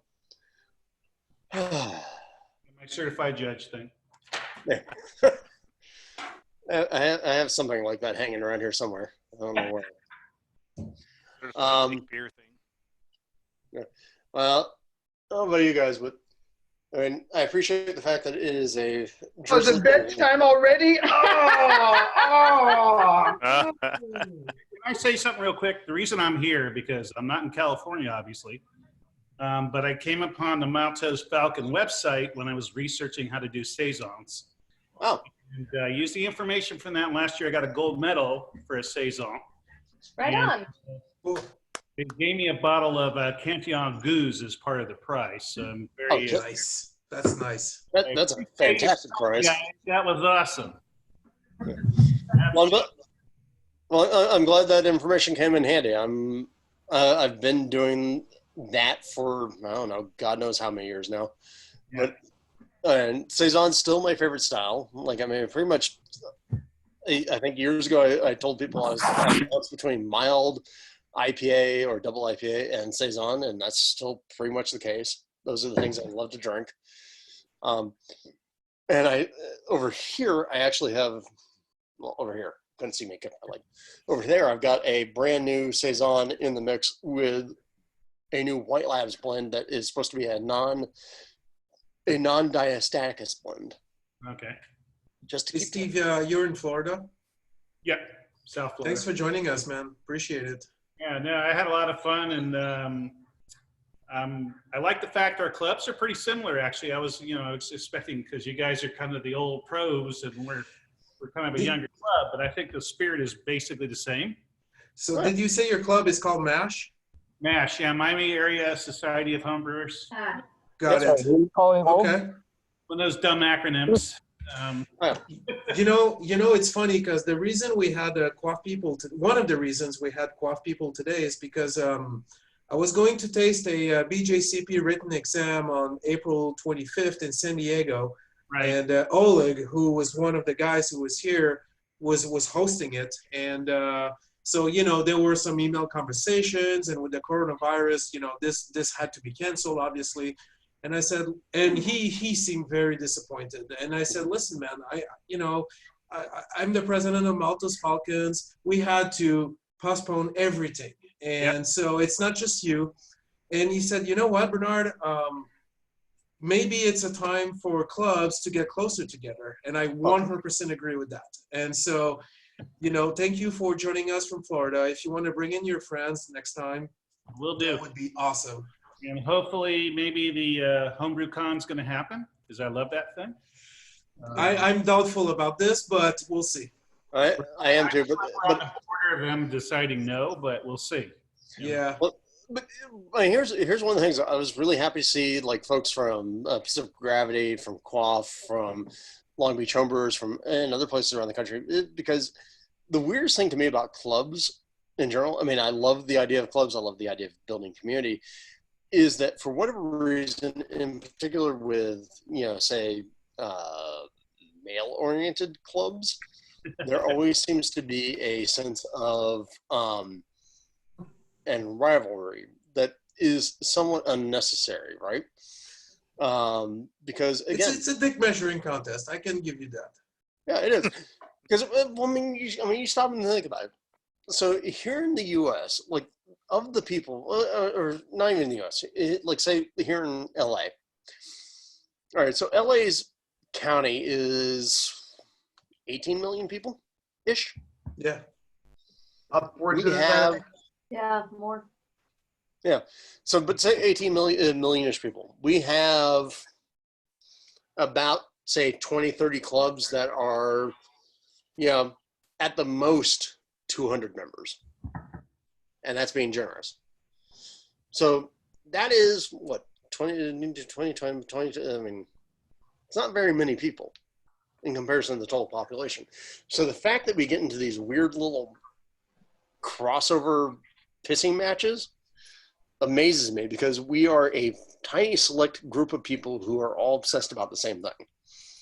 So one of my hopes is with things like this, if we keep this going forward, which I kind of hope we do, is the fact that we get a chance to explore what everybody's doing. We get feedback from folks in Quaff. We get folks from Long Beach. We get folks from Strand. We get folks from all over the place to give us their feedback and talk. And I love it. It's fantastic. It's what it should be. I mean, that's part of the reason why, Steve, to your point, that's part of the reason why I love the HomebrewCon. I love HomebrewCon for being able to show up and go, oh shit, I've got 3 days where all I can do is talk about homebrewing. And nobody's going to go, seriously, What are you dude? talking about? You know? Yeah. Is where all I get to do is talk about homebrewing. I know. No, I mean, that's actually one of my biggest appeals to the damn thing. I'm being serious. But here's the thing. So just like I said earlier, you know, there's never been such a better time to indulge into the hobby. Also, I think it's a great time to connect with the neighbors and, you know, see what in my business, I work in film. And so basically what we call this is that what the neighbors are doing. It's basically like check out the competition and see what they're doing, learn from that. But, you know, in here, I mean it in a friendly way, you know, like I'm a member of Toad. I've been trying to make collaborations with Vibe. And, you know, it's everybody profits when we come together and we put our knowledge together. Bernard, if you're not careful, you're going to sound socialist. Knowledge, profit. I'm from Canada. That's part of the deal, right? No, but the Bernard. Look, I have to admit, I think one of the best things about this period of time, as little as there is that's best, is that fact that people are discovering new ways to come together. People are discovering new ways to support each other. And people are discovering ways that, oh, shit, it's okay to ask for help. You know, it turns out not a bad thing. So I'm glad. And I love the hammock now. The hammock? Oh, the hammock. Brian. Hello there. That's awesome. I decided to get comfy. It's not quite raining here yet. Yeah, no, it is completely, totally raining out here. If I try to step outside for more than about a minute, I'd be soaked. Really, Drew? It's raining up there in Pasadena? Yes, it is. It's been raining up here since at least about 4 o'clock. Brian, where are you? It's dry down here. Where are you? I'm up in Santa Clarita. Up Okay. in Pasadena Canyon, to be super. Yeah, I'm suspecting a lot of it's being driven up against the San Gabriels and dropping in this area. Yep, we're against the foothills in Sunland, and it is super dark but dry here, so it's headed our way and yours. Same. Yeah, if I turn around, you can see the clouds just rolling in. Yeah, I'm in Reseda and everything's sending them perfectly to you. fine right now. Yeah, no, I suspect we got the early dose of it just because the San Gabriels will catch and drop. Yeah. Which I'm fine with. I My lived garden in made Santa the. Barbara for 2 years. It was mostly foggy, so Well, did you guys? And my family's all up in the Orlando area. I know they went for a long period this winter without any rain. Did you guys do the same thing? I think it hasn't been bad this winter, and it looks like rain today. So it feels like we're getting into the official tropical weather now. So No, I was amazed because, my mom was telling me that they had virtually no rain in February, which is bananas. talking about Orlando, we are the only club in Florida that actually held their beer competition. We won the brewing competition. Was it the coconut? Yeah, the Coconut Cup. So the way things are going, we're going to actually win the entire cup for the. Just awesome. Well, much like other sports, I suspect there might be an asterisk involved. But congratulations. Hey, Steve, what is the sign that's on your fridge? This one here? Prove your home. Yeah, There you this go. guy. The red one? No, The one you you just had your hands on held. with words. Improve your home, brew beer in it. Nice. Actually, the other sign is the guy who built me the pump. The beer engine is a former firefighter. And, That's the firehouse logo. Yeah, and it actually shows a guy filling a pint of beer from his firefighter's hose. So. That might be a little too fast for traditional pint service, but we'll take it. And we can see that Dom is basically meditating right now and ready to like get the lightsaber out or something. Like I said, he's a Jedi. Hey. Okay. Holy cow. Okay. A less Could be an elegant weapon alligator. for a less elegant time. Gotta be ready for Joe Exotic always. Right. We had a beer club happy hour the other day, not an official meeting, just a happy hour. Yep. Okay, who has a dog that's growling right now? Yeah, it's my dog because there's some dogs out in the street. Okay. People I was walking. about to say, I'm surprised we haven't seen more of dogs on this feed yet. Yeah, mine have all been inside. I was hoping for alligators. Yeah, my dog's a real brew dog. It's an amazing thing. She just loves beer day, brewing day. It's an amazing thing. So she gets very excited when she sees me get up early on a Sunday to brew. Yeah, I think my dogs like it when it's a nice sunny day, unlike today, and I'm outside in the garage and they're like, "Hey, oh look at the puppy! Oh, we got a big old puppy." Dom, what sort of puppy is that? Oh, this is that's a golden retriever, sweet but stupid. That's Very- golden retrievers for you. And Dom, you're a beauty. Aussie Shepherd, Bernese Mountain Dog. Nice. Aussie Shepherd Bernese Mountain Dog. All right, does it get the laziness from the Bernese, or does it get the hyperactivity from the Aussie? He's 100% hyperactive, like crazy. We run like 30 miles a week. Damn. It's a good looking dog, though. And Brian, what do you got there? This is a Patch or a Cocker Spaniel. Yeah, he's looking for the ball right now. Well, that's Cocker for you. I've got all my Chihuahuas are inside because they're all afraid of the rain. Which, go figure. That's Chihuahuas. So, Drew, how many Chihuahuas do you have? I got 4. 4. Okay. They're not purebred Chihuahuas, right? They're No, kind of yeah, they're all mixes. So I got a Chihuahua Papillon or a Chihuahua Pomeranian. We're not quite entirely certain. We got one that I think is a Chihuahua Italian Greyhound. Then we got one that's just a fat ass Chihuahua, and I love her. And then we got one who is a Chihuahua Pekingese and Pit Bull mix. Do Chihuahuas get fat or do they just bloat? A little of both. Okay.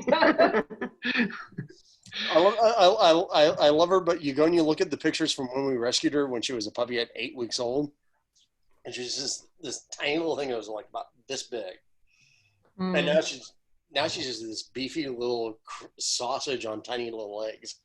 It's like, can we get you to stop eating everybody else's food, please? I feel like there are some animals that they're the kind of fat that spills across things, and then there are some animals that are the kind of fat that you're afraid to puncture them or they might burst. No, yeah, she's more in that latter category because I mean she lays over to the side and she looks like she's a sow who's due to give birth. Hey, I'm going to hijack this conversation for 1 minute because we have Craig here, and I've been drinking house beer, and I wanted Craig to talk about this a little bit. So, Craig, I hope you don't mind me putting you on the spot. No, that's fine. We can talk about house beer. This was a company that my son met these 2 kids that were very interested in starting a brewery. And this was about 7 years ago. And they had samples from a contract manufacturer of an American lager that they were asking my son to taste. And he tried it and said, well, it's really not very good. So at that time, I had a Bavarian lager on tap that I brew every once in a while. So we bottled up one of those. He met those guys again, poured them the Bavarian lager, and they really liked it. And so they asked him, well, can you guys brew an American lager? And so my son called me and said, hey, can we brew an American lager for these guys? My first question was, why? there's lots of styles of beer to brew. Why would you brew an American lager? So we hadn't agreed to brew especially me. This was back before my triple IPA days. I wouldn't touch one now. But so we brewed a couple of batches of this American lager using slightly different recipes, and met them in Malibu for a tasting. And they tasted a couple of the different beers. The last one they tasted, they said, "This is our beer." So they took that recipe, took it to contract manufacturing, started manufacturing that recipe in large batches, and that's how House Beer was created. Where can you find house beer nowadays? Right now, it's like Whole Foods, Total Wine has it. It's a little hard to find, but it's worth searching out. It's a pretty good beer. It used to be way more available, though. Yes, it did. What happened? White Claw happened. Oh. Okay. Yeah, they had marketed this beer to be kind of the beer for millennials, and then once White Claw appeared, they saw their market dramatically decrease. So, and what can you tell us about the beer itself? Well, it's it has all noble hops. So it's got 4 different hop additions, and I can tell a little bit about it. It's got Tettnang and Saaz as the 2 hops that are featured in it. But you said something about also flash pasteurization and things like that. Yeah. Well, we worked with the contract manufacturer because obviously we didn't want it to taste like the big 3, the Bud Miller Coors style of beer. We wanted it to be a little more craft, a little more flavorful. So they wanted to put it through their usual pasteurization process. And so we talked to them. We originally didn't want pasteurization at all. Just run the beer out of the fermenter through like a sock filter to remove, the heavy chunks and, keep it a little more natural. But they said it wouldn't have shelf stability. So we now specified just a brief flash pasteurization to give it shelf stability without killing too much flavor. Cool, man. If you can get like tunnel pasteurization, where it's just the super flash, that can do some wonders. Yeah, it really helped preserve the flavor. When I tasted it, full pasteurization versus just that flash, big difference. And I really like that flash pasteurization. I'll be curious to see if tunnel pasteurization systems will come down in price at all, because that might be another game changer for the craft beer world. Because also, I'd be curious to see the impact on IPAs. Dom, have you played with that at all? Like pasteurization on IPAs, or I guess Brewery West doesn't do any, does it? No, we don't pasteurize any of our IPAs at all. We definitely don't even deal with any type of pasteurization. It's just cold dry hop centrifuging, and then we have a lenticular filter that we'll run our seltzers through just to make sure we strip out any of the residual sulfur content. Right. Yeah, makes sense.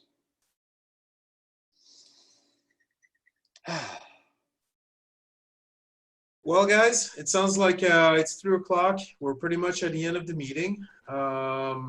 Any last minute comment, note, suggestion, objection? This is great. Let's keep doing this. It's so great seeing everybody and chatting and drinking and all the things. Yeah. Given naturally that I'm an introvert, the fact that I'm saying this is going to be meaningful. You an introvert? Yes, I'm an introvert. Extroverted introvert. It's a thing. Yeah. Maybe. With I ya. kind of miss y'all. Same. All right, guys. Have one last cheer. Cheers. Cheers. All right, cheers. Cheers, guys. Miss you all. everybody. Thank you for joining, and we'll see you all soon. And thanks again, Drew, for organizing. This was awesome. See you next Thank you Friday. again. Thank See you you next. guys. Great. See you next Friday. See you Friday for happy hour. Thanks. Yeah. By the way, can I say I love the little carrot top there. Yeah, pebbles. Pebbles. All right, bye guys. Bye, guys. Thank you so Bye, much. guys. Bye.